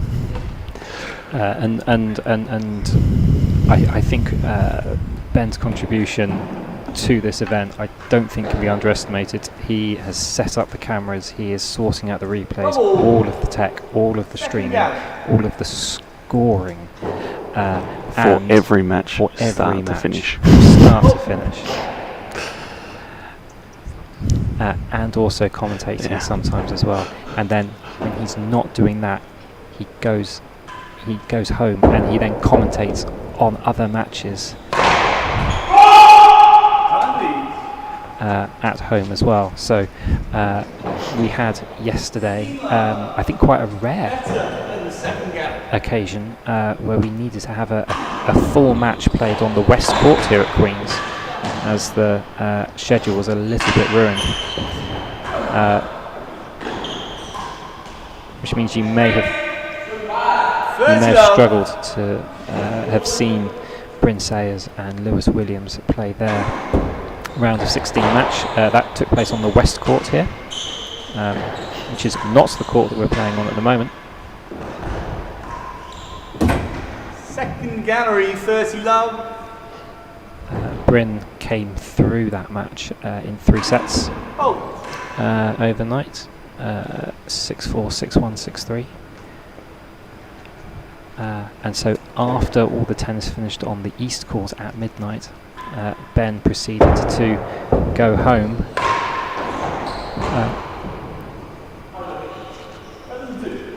and then provide commentary on that match before then uploading onto YouTube overnight as well. So not only does Ben need to develop about 3 or 4 extra arms in order to do all the things that he's doing at the moment, but he's also operating on about 3 hours sleep at the moment. So do send donations to the Ben Gatenbeek caffeine fund over the course of the next week or so. Yeah, donations gratefully received on that one. That would be all good, but I don't drink caffeine, so... Yeah, there's no doubt we, as players, very, very fortunate, very, very blessed to have enough interest from a few people around the world. And Ben and Giles are 2 of those here in the UK.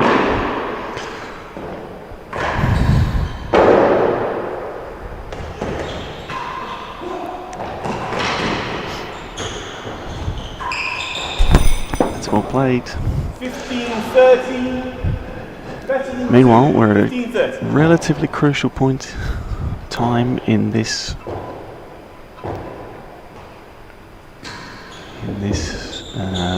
third set.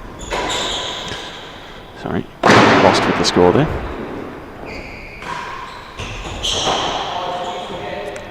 That's well played from Leon. 15. Unusual strategy from him on a better than 2 chase, but managed to beat Shenkman on the floor.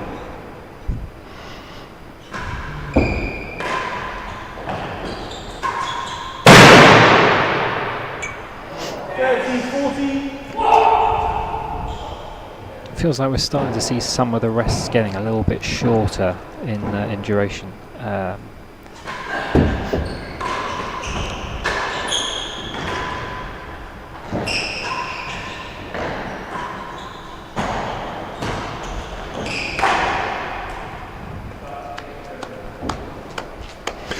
It's typically Shenkman trying to drag out the rests, trying to drag them out as long as possible. So it'll be interesting to see over the next couple of games which way he decides to go. Whether as he gets closer to the end of the set starts trying to hit some more aggressive winning shots, whether he's happy to just keep rallying it out and take his chances in the rallies. More comments to respond to if you had a chance.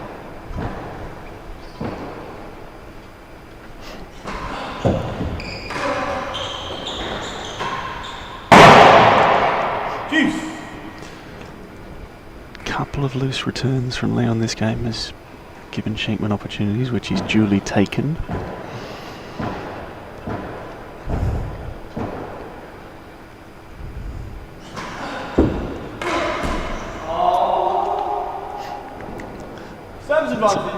Poor miss there from Leon, wasn't it? Wasn't one of Shenkman's best serves. Wasn't able to capitalise.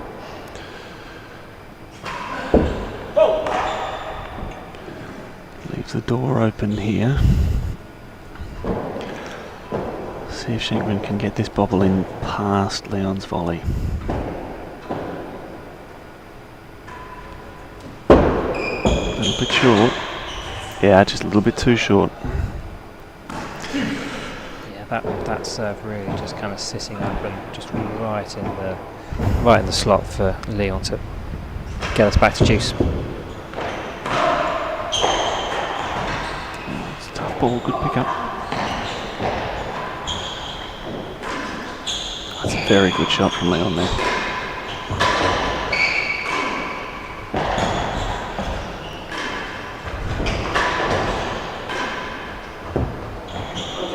Shays, 3 and 4. Fortunate bounce at the end there, but very well played from Leon. Got a very, very tough get off the main wall tambour back into Shenkman's backhand, which set up the point, allowed him to go on the offensive from that point onwards.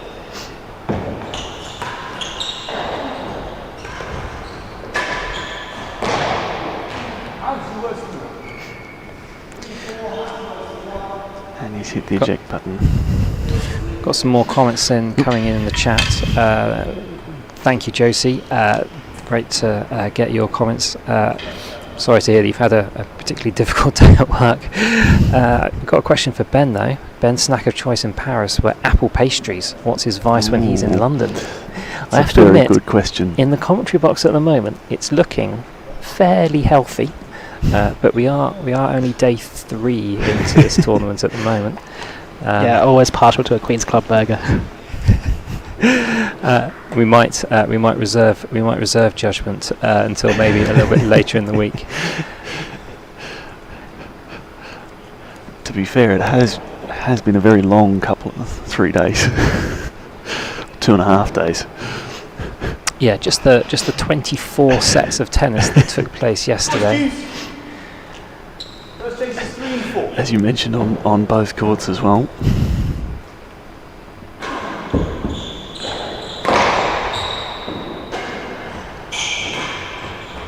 Lost the chase. Serves advantage. Hazard worse than 1 yard. Hazard. That chase fell about 4 and 5, so a little bit short.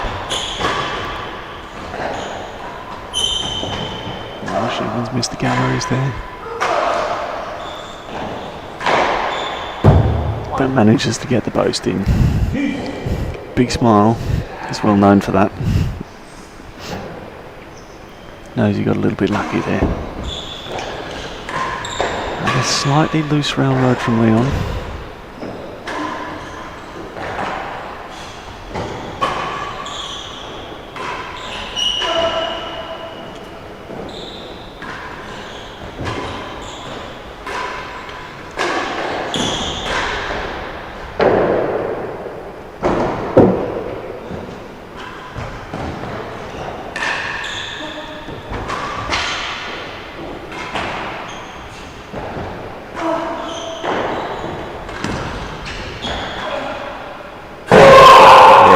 Well played. Very well played. A mighty roar from Leon there. He's got advantage to get himself back to 4-all in this game.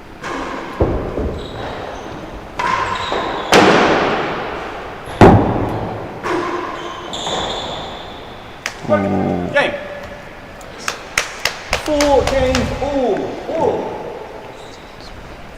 Pretty much on the winning gallery line. Okay. Okay, it's better than the last gallery. Sorry. Double.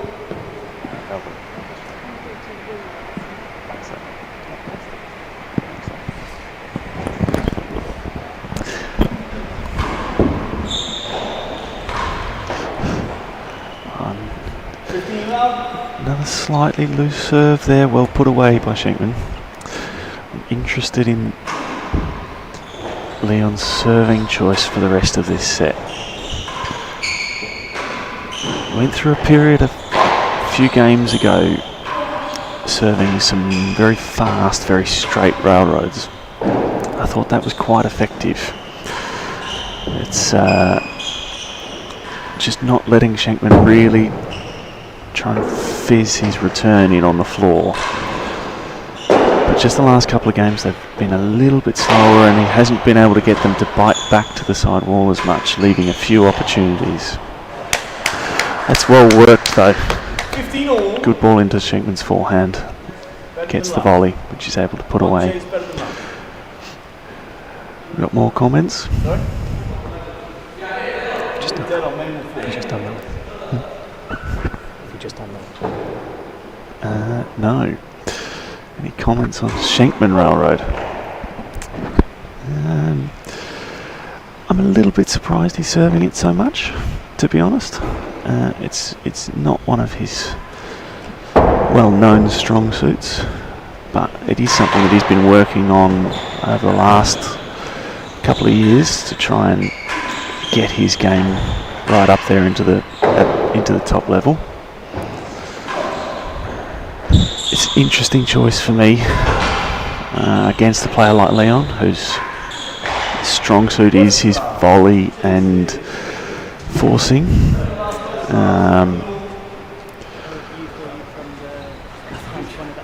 Yeah, it's the advantage of the railroad is you really know what's coming. There's very few surprises when you serve a railroad, even if it's a loose railroad.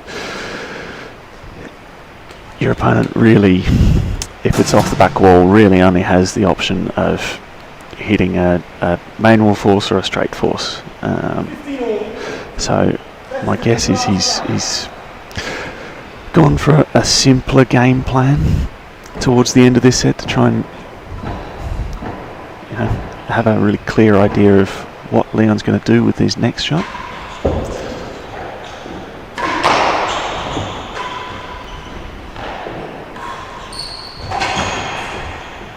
I suspect if Leon keeps hitting that post, he'll be quite happy. Shenkman will be quite happy running down that ball all day.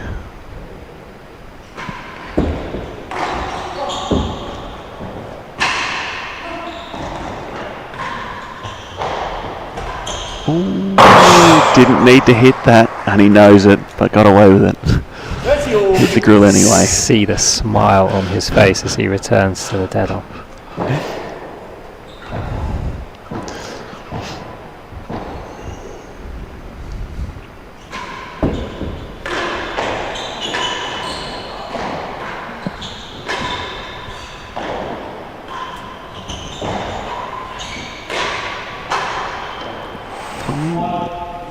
Good forcing. Again, he's probably sticking with the railroad because Leon's not really capitalising on it. Oh, it's good serve or good ball.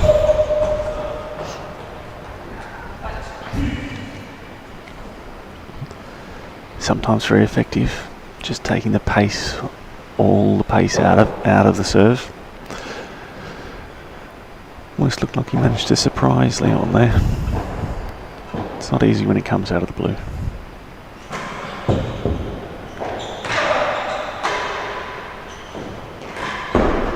Oh no. Generous. Bit of a gift there from Leon.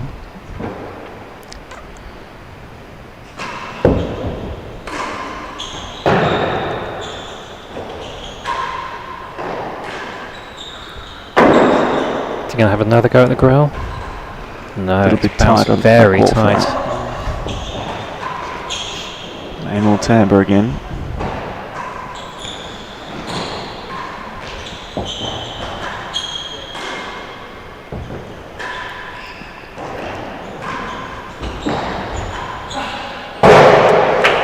That's well played. Game Interesting choices from Leon there. 5 games to 4. Not sure Third whether he was set, going for the 5-4. gallery and missed it, but looked like he was happy just to rally backhand to backhand.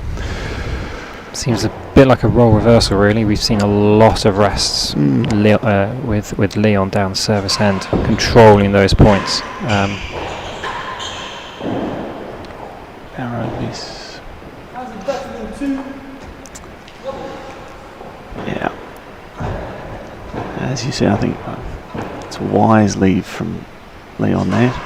Get himself back to the service end where he's been much more comfortable, able to dominate a bit more of the rallies and force Shenkman into some awkward positions.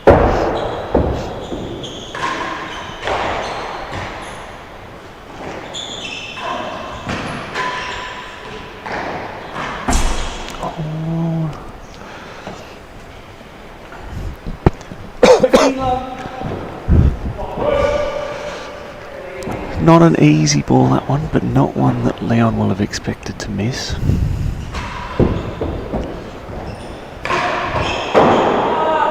Ooh.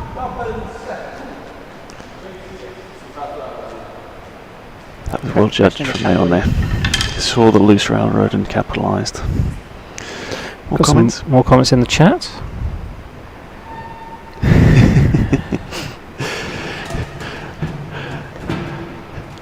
Not by choice, Jesse, not by choice. This is a comment from our streaming guru back home in Australia. Jesse Loikley does an amazing job working with what he can in Melbourne. 15 on receiver, hasn't chased. He's had an eternally difficult job getting commentators for the Australian Open. We'll do our best. 30 love, a yard better than the second gallery.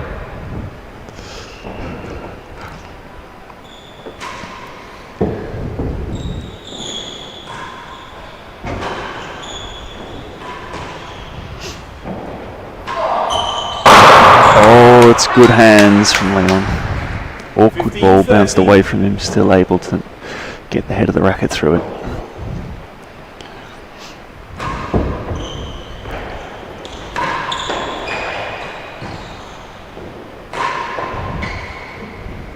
Good finish there from Shenkman. Not an easy ball, that one. Does present a couple of set points for Rob Shenkman, though. Takes the gallery when it's given to him.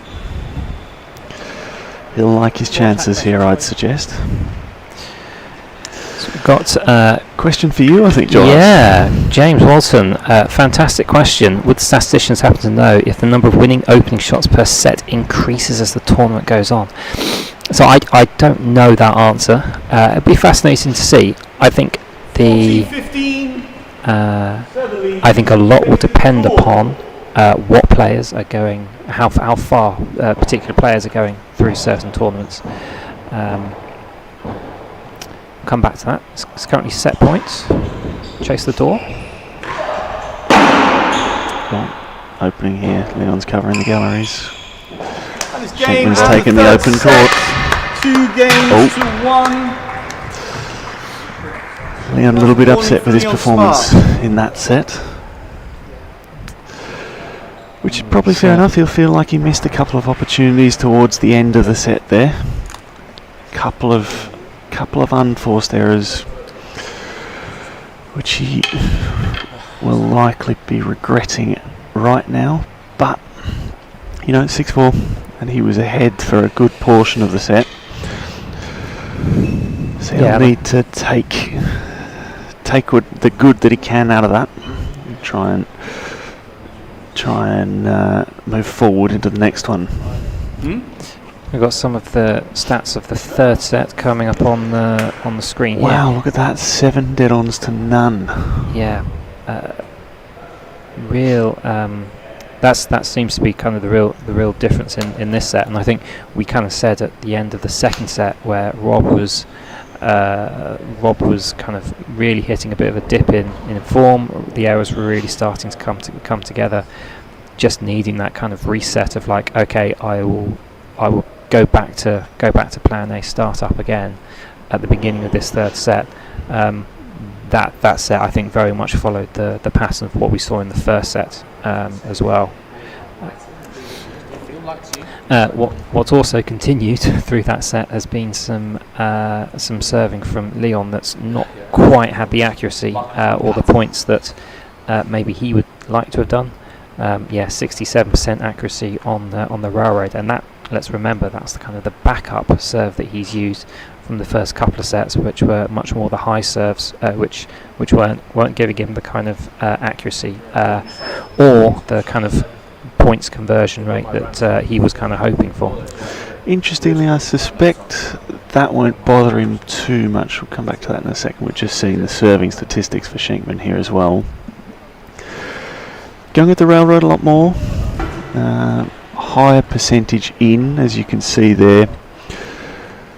But broadly speaking, I think you can see both of those serves kind of doing broadly the same thing. I think that's probably going to give him a fair bit of confidence going into the fourth and maybe even the fifth. Knowing that he's got a couple of serves that are working for him and are kind of giving him kind of the results and the performance that he's looking for.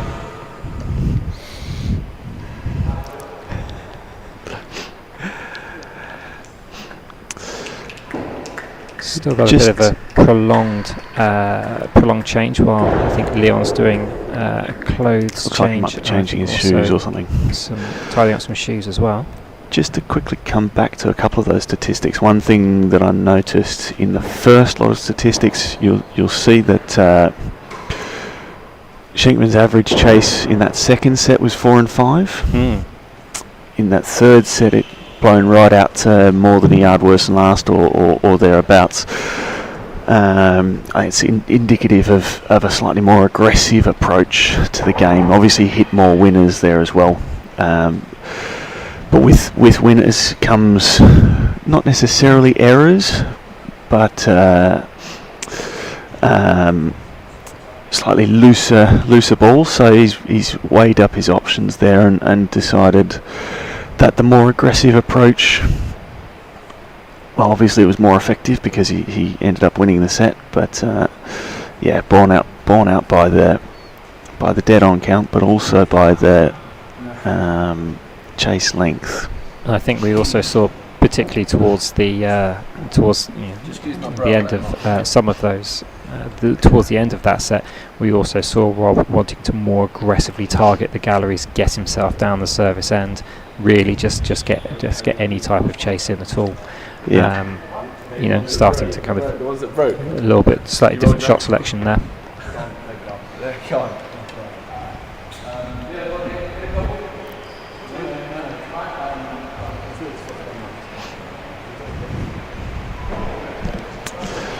It is starting to rain relatively heavily here.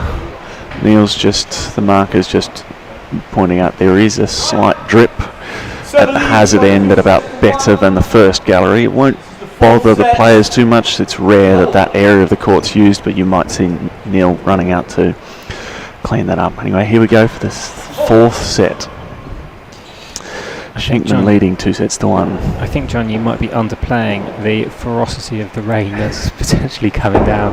I know we had some weather warnings here for some heavy rain. I initially thought it was all of the IT and gear that we've got up here to get the streaming equipment work, but gallery 15 love. But we are starting to see a few drops on the floor down the hazard end, kind of around about hazard the door kind of region.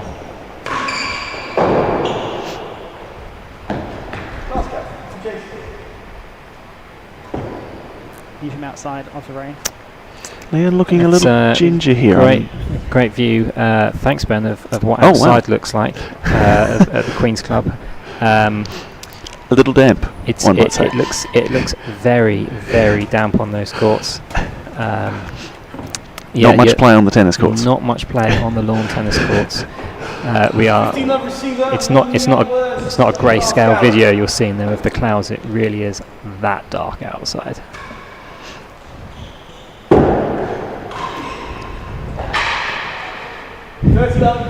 Takes the last gallop.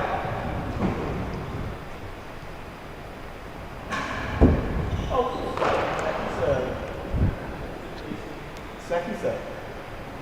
There's a question for you as well. Oh, sorry, I didn't see him say two. Sorry. First serve. 30 love, last gallop.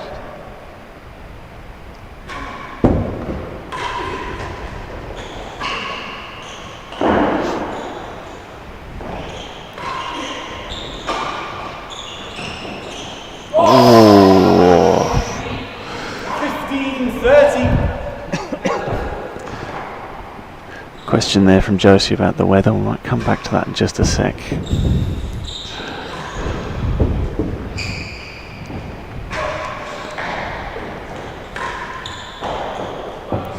Oh, that's the second ball that Shenkman's managed to catch the edge of the dead on with. One fault.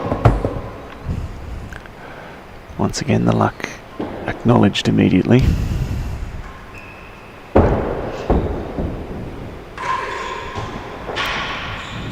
That's a very good volley. Question from Josie, was it the wild weather that caused the court to sweat yesterday? Not really.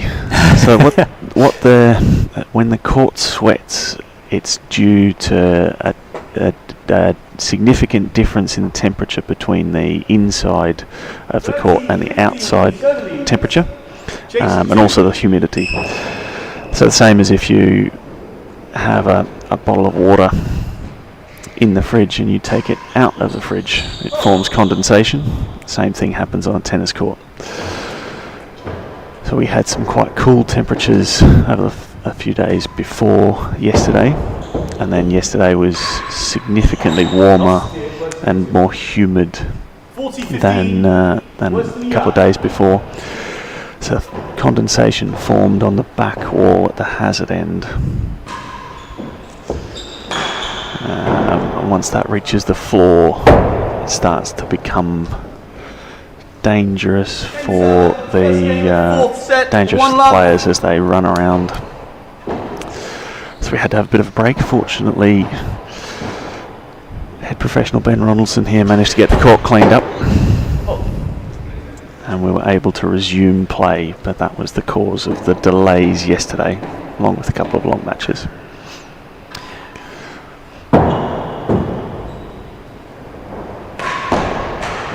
Oh, net cord makes it tough. 15 love. It is worth saying in terms of court sweating that we do have there are quite a few courts in the UK that do experience quite bad court sweating. I think although I would say that the temperatures need to be substantially colder really for that to become more of a persistent problem. Mm-hmm. Usually, wow, that's quite an impressive shot there from Liam. Rarely seen on the volley, not many people try it, but well executed, very well struck.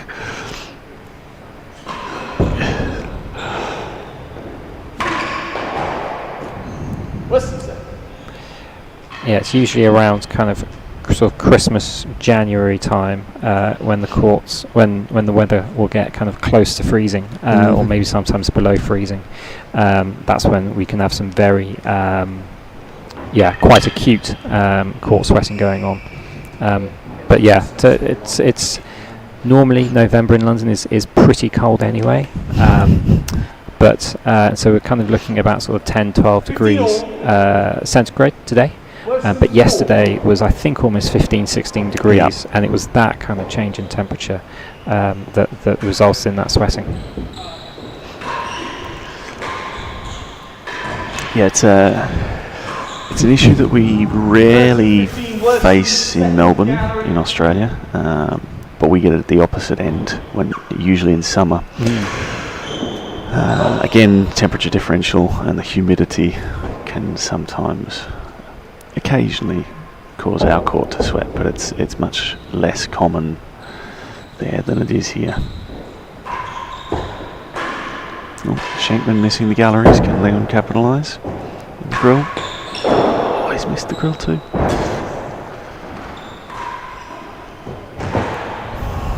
That's a very good shot from Shenkman. 40-15. Both missing openings. The cold temperature, seemingly though, John, not affecting your footwear choice. I see you've gone firmly with flip-flops. All-terrain thongs, I think you'll find out. All-terrain thongs.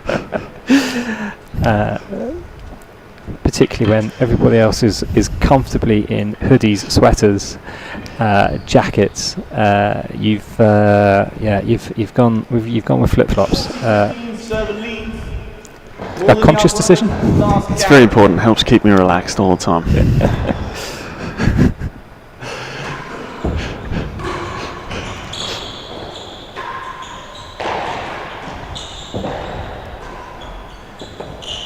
Oh, a little bit lucky, but game. Very good shot there. 2 games to love time. I was just going to mention before, I'm not sure what the delay was with Leon and the change of sets. We can't quite see from here, and I couldn't hear anything.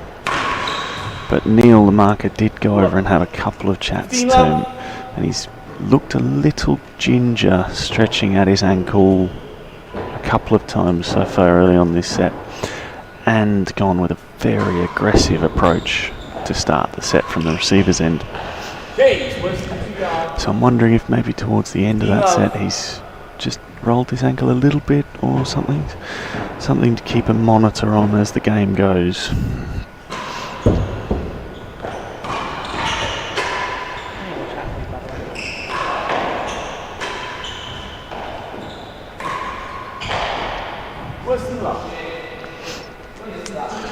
On top of that, there's no doubt that Shenkman will have noticed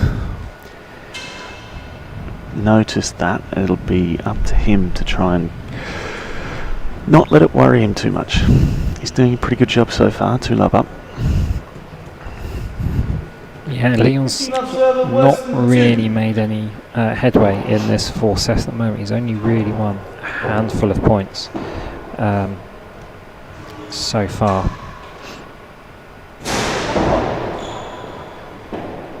See if a change of serve might change his fortunes. Worse than 2, cut volley coming. No, just a little bit long there, back wall. 30 love, worse than the last gallery. Very easy to get a bit aggressive on that cut volley return and just float it onto the back wall.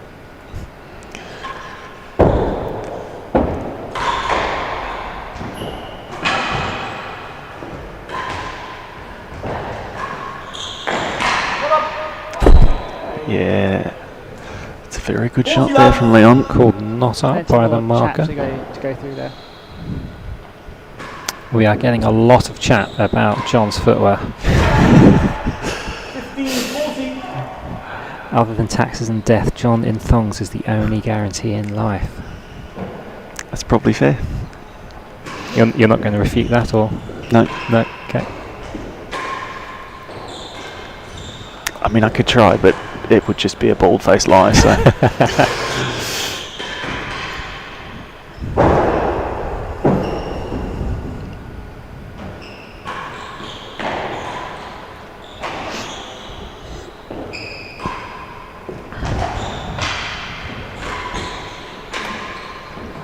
That's a good volley from Smart. 1 game to 2. It'll be...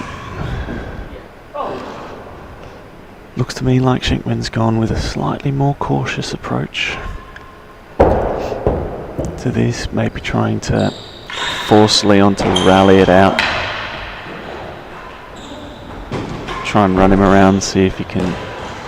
Oh, it's not up. Level. Yeah, ball's down. Very close, very close. A little bit unlucky for Leon there.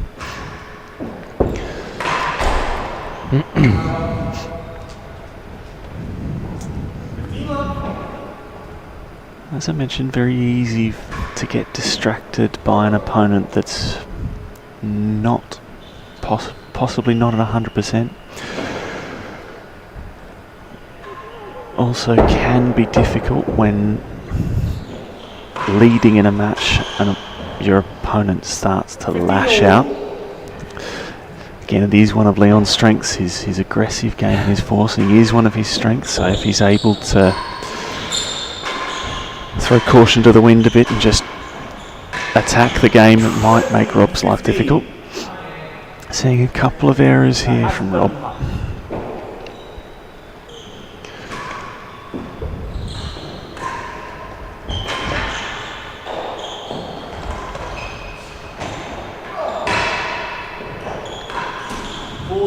And another one. That's 3 errors in this game.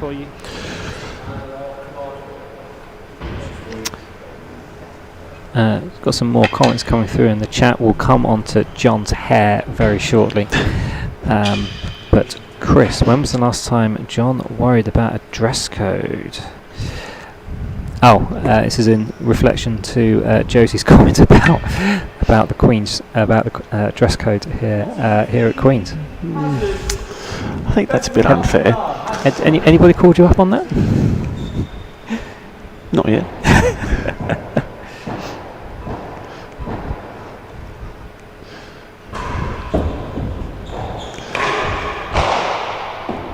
One the chase. Game receiver. 2 games all. What we're definitely seeing in the chat is a lot of support for Mr. Shenkman. He was 2-love up very quickly, but he's very quickly been pegged back to 2-all by Leon. Concentration possibly dipping for Shenkman, who's made a few errors. More than your worst in the last gallery. Double.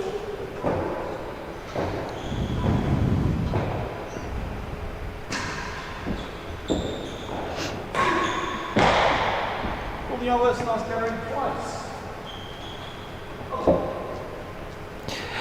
We actually didn't kind of fully answer the question that James, you posted in the chat a few games ago at the change event at the end of the set about whether the number of targets starts to go up depending how further you go on in the tournament. So I think very much a lot will depend on who those players are as they get to the deep end of the tournament. Camden, for instance, actually not a particularly prolific user of targets to win points. That's a very good boast from Shenkman.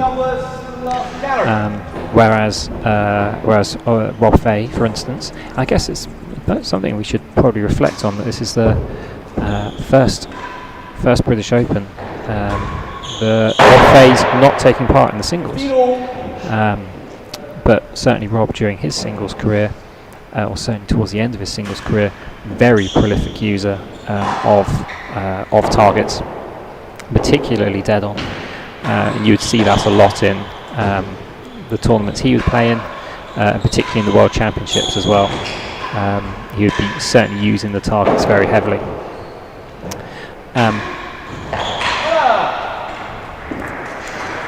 Very well played there from Leon. 30-15. But then you might have other players like Darren Long, for instance, who just seems to be a grill magnet. Absolutely loves targeting the grill in his games. Nicky Howe again, quite a big user of targets, but other players just generally won't. Generally might not use them quite so much.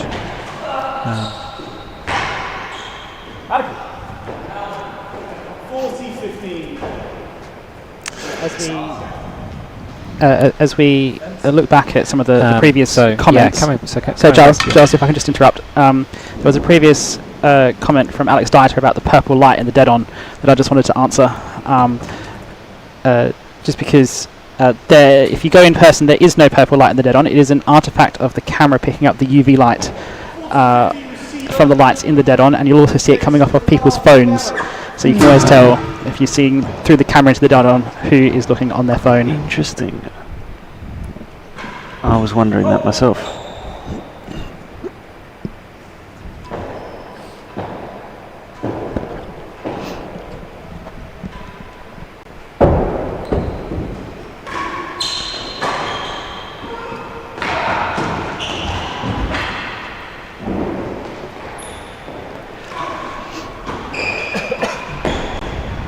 Game receiver, 3 games to 2, 3-2.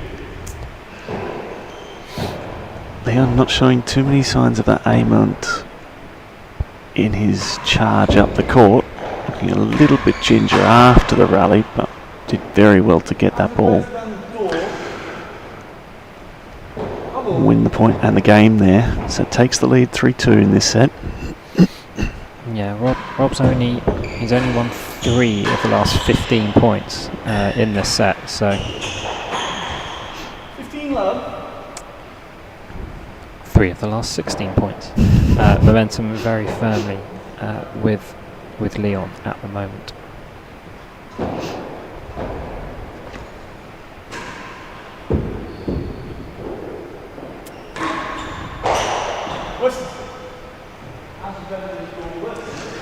He's gone back to that underarm twist to try and cool Leon's forcing off, but not quite on target. Smart. Well on target.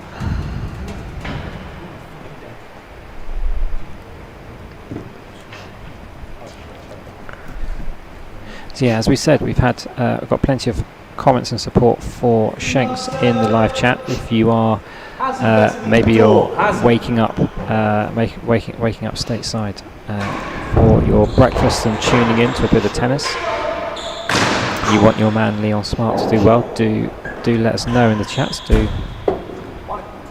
15 or worse than 6. Do let us know.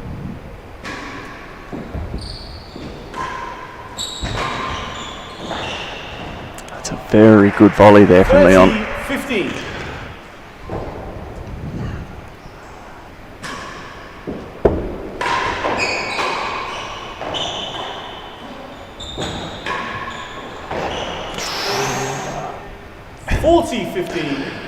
Shenkman a little frustrated, but that's Frustrated, a very but valid. also unlucky that I got a very severe catch of the grill rim. 30, 40. Yeah, that's a valid shot from Leon though. He's aimed for the grill and missed it by a matter of an inch.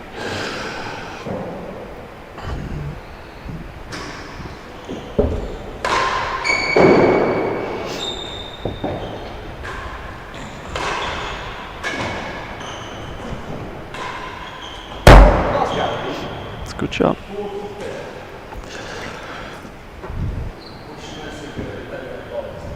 Shenkman looking a little bit loose at times here.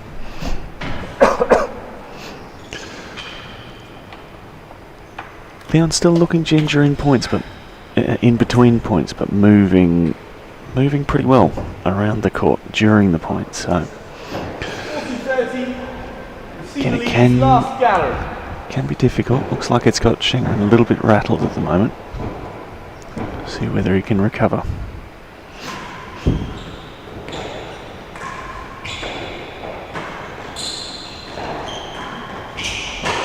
Game receiver. 4 games to 2. 4-2. Back to the underarm twist. Has missed the side wall again.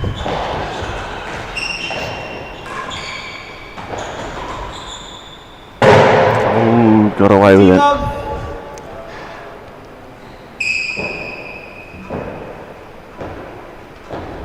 Has to. That's better. Has to hit that side wall with that serve. 15 all.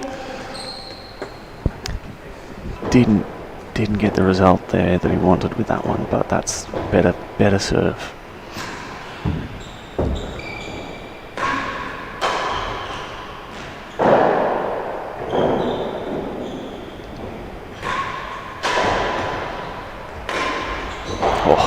Okay, best That's of the last outrageous from gallery. Leon. 15 all. Shenkman a little frustrated again, but he has to be aware.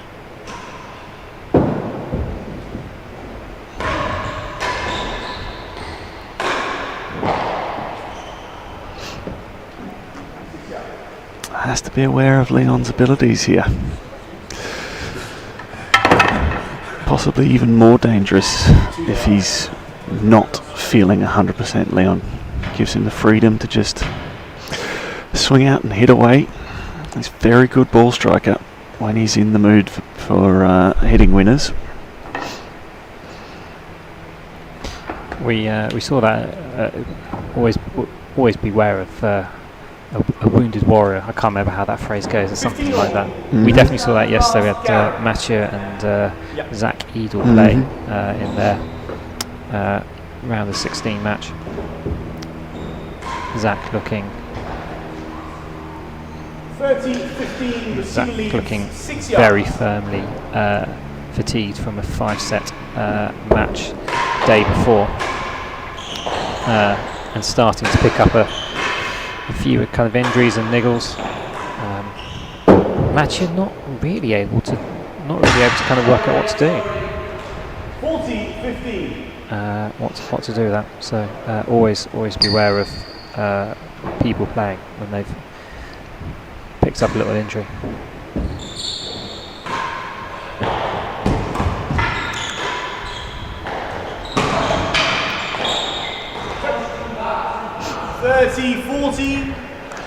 Bit of a misjudgment there from Rob. Yeah. Thinking he was a couple of paces closer to the net than he actually was.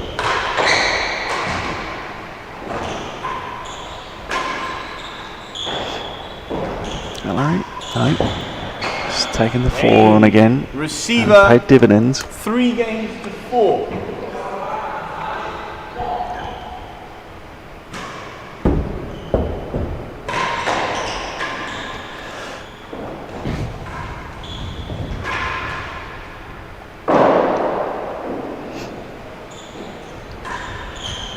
Last gallery, no stroke.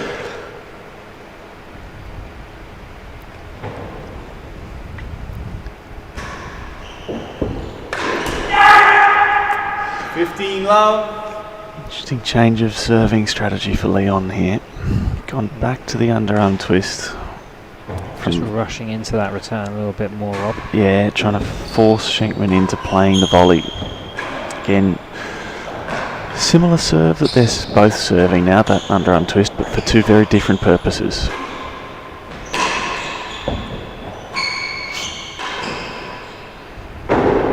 Once again, highlighting the need to understand your opponent's strengths and weaknesses. 30 love.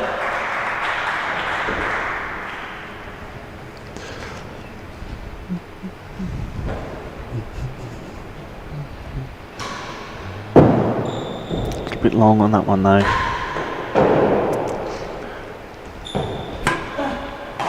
Oh, it's very good from Leon, taking that out of the gallery. Here in real tennis, the ball is not in an opening until it's actually struck something in the opening. So despite that ball probably being inside the gallery when he hit it, Yep. he was able to take it out of the gallery Long way leaning in there. and turn it into a winner. 40 love receiver, chase the last gallery.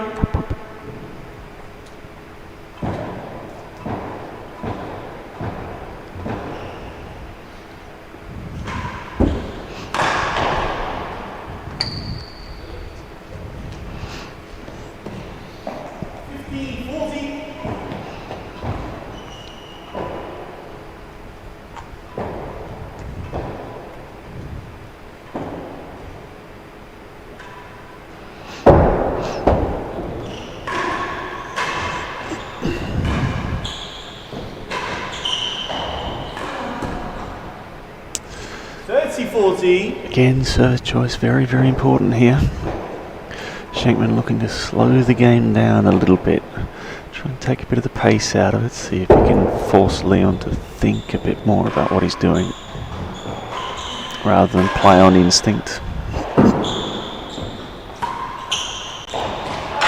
Overhit, but got away with it.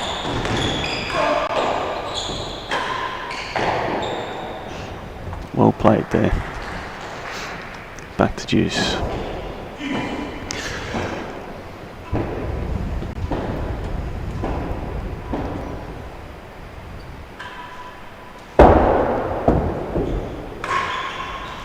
Good bobble there, nice and deep, dipping off the penthouse. Draws the loose return. Can Shenkman capitalise here? Oh, it's tight on the wall, tough ball.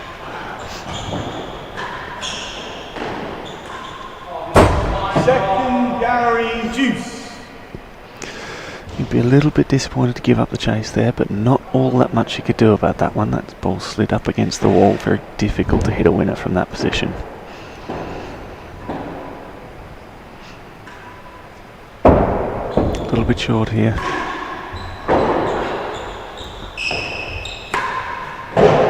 Yeah, good finish. Shenkman wondering why he can't do that every point. Because as we all know, it's just not that easy. For most of us. Some of us it is that easy. But for most of us, not so much. So we're starting to head towards the end of the fourth set here. The next scheduled match, which admittedly was meant to be scheduled about 40 minutes ago. Once again, the schedule has been ruined by the very first match of the day.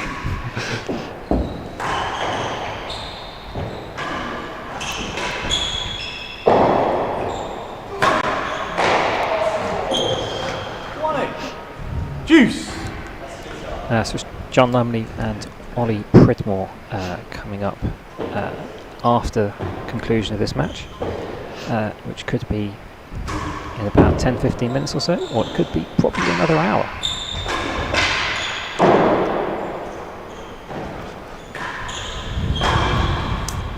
Advancing. And Receiver. a lot of that likely depends on this next point and then the next game. It's a very big point here.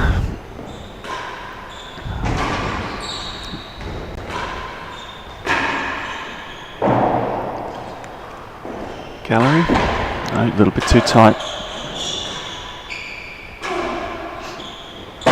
Oh, it's good defence from Leon. A little bit lucky. He probably wouldn't have intended that ball to go in the grill, but He'll take the point. yeah, absolutely, and it's a good defensive volley, heading the ball over in the right direction. If you hit enough balls over there, one goes in eventually. Receiver. Good finish there from Shenkman. Both players taking opportunities at the moment.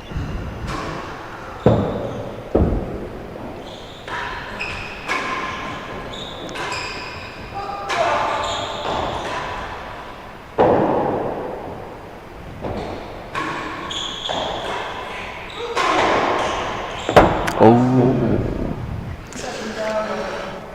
little bit lucky there for Shenkman. Review coming. Leon will fancy his chances in this point on the hazard chase, but Shenkman will likely fancy his chances at winning this game much better from the service end. Service advantage. Chase the second Getting gallery. a few replays of one of Leon's serves there. Able to track the moment the ball's hitting the penthouse and onto the sidewall. Sorry, time. How's the second gallery? How's the second? Sorry. Yeah, sorry. I called second. How's the second?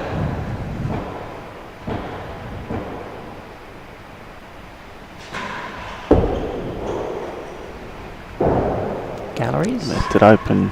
Yeah, Shenkman will be disappointed with that serve. It's very, very wide onto the penthouse and just opened up the court for Leon to pick his spot.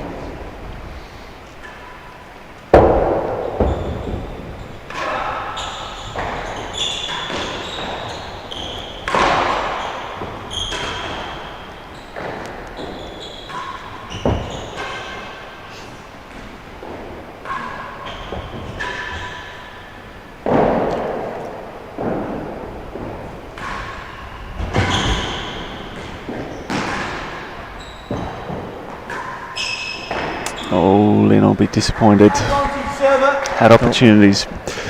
Feel like his only real chance of staying in this set, despite being 4-3 up. I think we saw a bit of a wobble there from Leon as well, Yeah. stepping backwards a little bit. Feel like his only real chance is to get back to the service end and control from here. As long as he's at the receiver's end, he's at the mercy of Shenkman's serves, whether they be good or bad.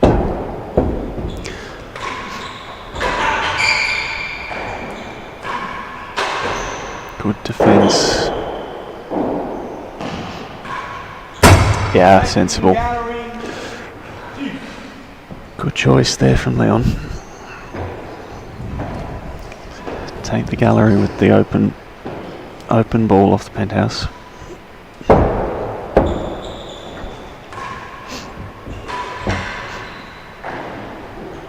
How's it worse than one? Second gallery, how's it worse than one? Had a question in the chat going back to our piece about scheduling of the matches. Maybe we should consider scheduling more time for each game, so we get a replay on the screen of Leon just looking a little bit ginger on one of those one of those rallies. Yeah, I think it's a good question, Xavier. I think first things first. Let's be clear, we're not the tournament directors for good reasons, and so I guess maybe our reflections on this are kind of not an official sort of British Open position. I think on average you're probably looking at most matches lasting about 2 hours. Receiver's advantage. Hazard chase worse than one. Hazard. Clearly you're going to have some matches that are going to be over very quickly, and some matches that will take a very long time to do. That's a open galleries here for miss of a Shenkman. gallery there from, One Taking the it. game. That's 4 games all. 4 all. although we were playing Hazard worse than one, so that actually, if Leon had got that into Hazard second, that would really have helped him. Chase worse than 2 Well. yards. Good return there. Yeah, Yeah, I think Xavier, the answer to that is it's very difficult to do. Different tournaments have come up with different ideas, but it's generally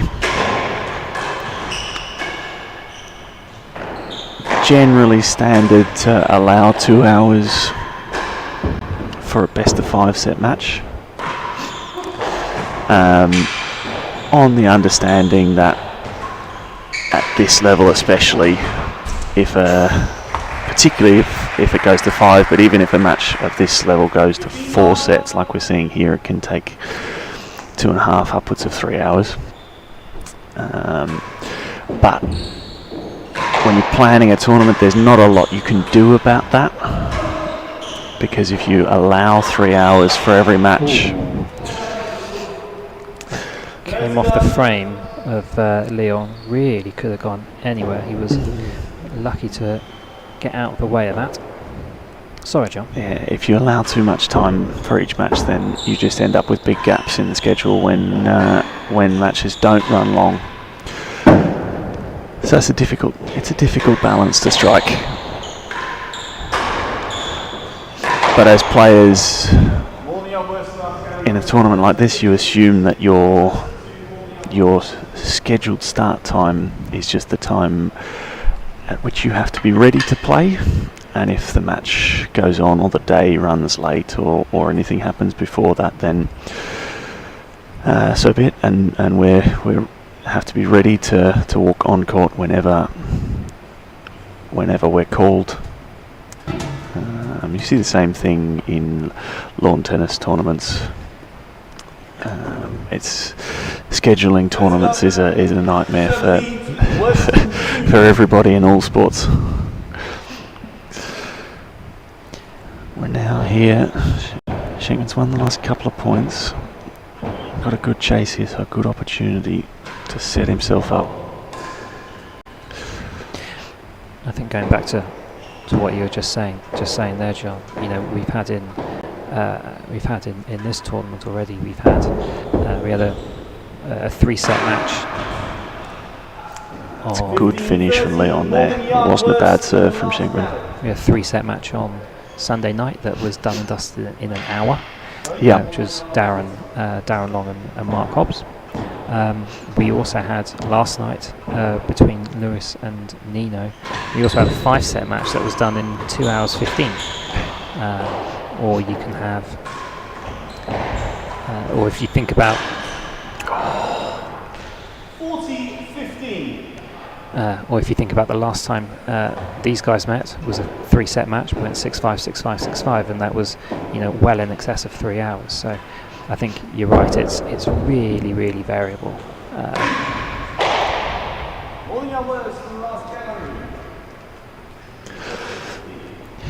Shenkman with a couple of points here to go 5-4 up. But Leon's done very well. I think we've seen the replay of that. Dead on that Leon hit it worse than 2. That was a very good shot. We've had we also, you may have picked up on the microphone, a bit of a yelp from Leon there. Seemingly his ankle starting to give him probably a little bit more, a little bit more pain and aggravation. Let's see if that's going to impact his movement.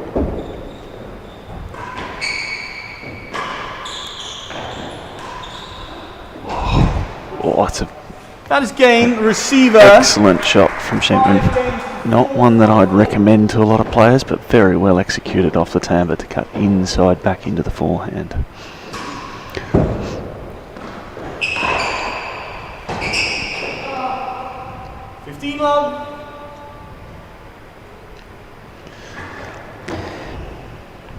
Rob responding to a period of Leon's control of the set. Yeah, he's done very well to get his concentration and focus back under control. Now puts him 1 game away from a space in the quarterfinals.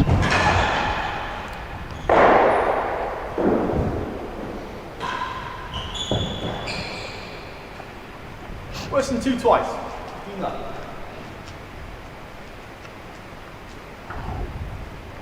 Once again, though, this can often be the hardest game to win.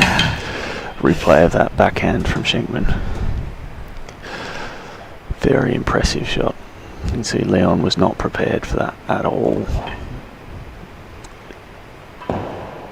Just a very well executed shot.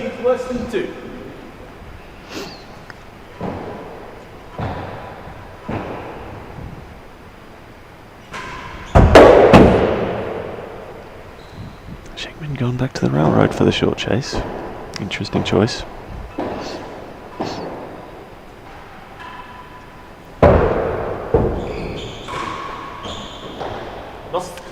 Oh, just long for Leon. He's got another go at worse than 2.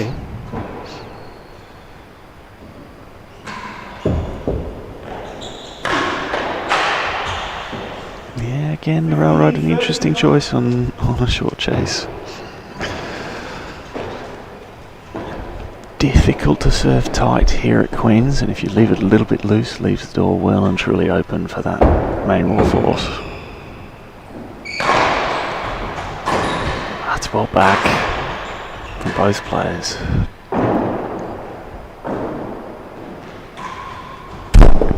Well played. Very patient play from Leon there.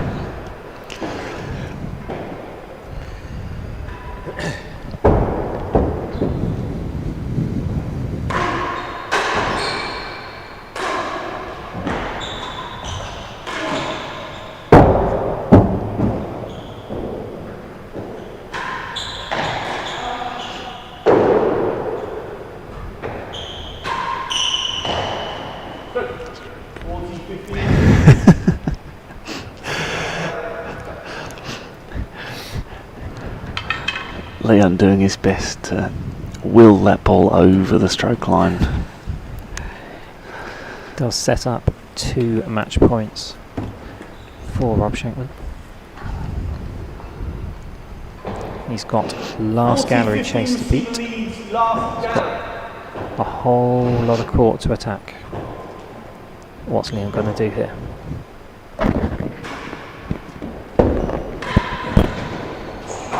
And the match. The game and the match Rob to Shenkman. 6-4, 3-6, 6-4, 6-4. A real roar of delight and joy there from Rob Shenkman. Yeah, that's an excellent win for him. He's been working very, very hard over the last few years, and due reward, making his way into the quarter-finals. Yeah, first time in the quarter-finals of the British Open. He's never made it past the round of 16 before. Rob is going to play the winner of Nicky Howe versus Darren Long. So that match comes up at after the next match coming up. So we'll find out who Rob Shenkman will get to play there. We've got some of the match stats just appearing on the screen there. You feel like it was, even though actually Leon was able to control a little bit more of the service end and was able to do that a bit more towards the end of the match. You kind of feel that Rob was able to find the kind of key moments for what was actually, I think, a very, very tight match overall. So many congratulations to Rob. Probably some serving stats that Leon won't want to dwell on a little bit too much. But yeah, I think that kind of brings us to an end of this match at Queen's today. Thanks very much for sharing the commentary box with me, Giles. No, thank you very much, John. It's been all good fun. So I think we're going to take a short break now while the next match gets underway. Players will have about 10 minutes to get on court, and that'll be Lumley and Pridmore on next. So that's time for us to go get ourselves a drink. And thank you very much for joining. See you. Tune in again soon. See you shortly. Bye.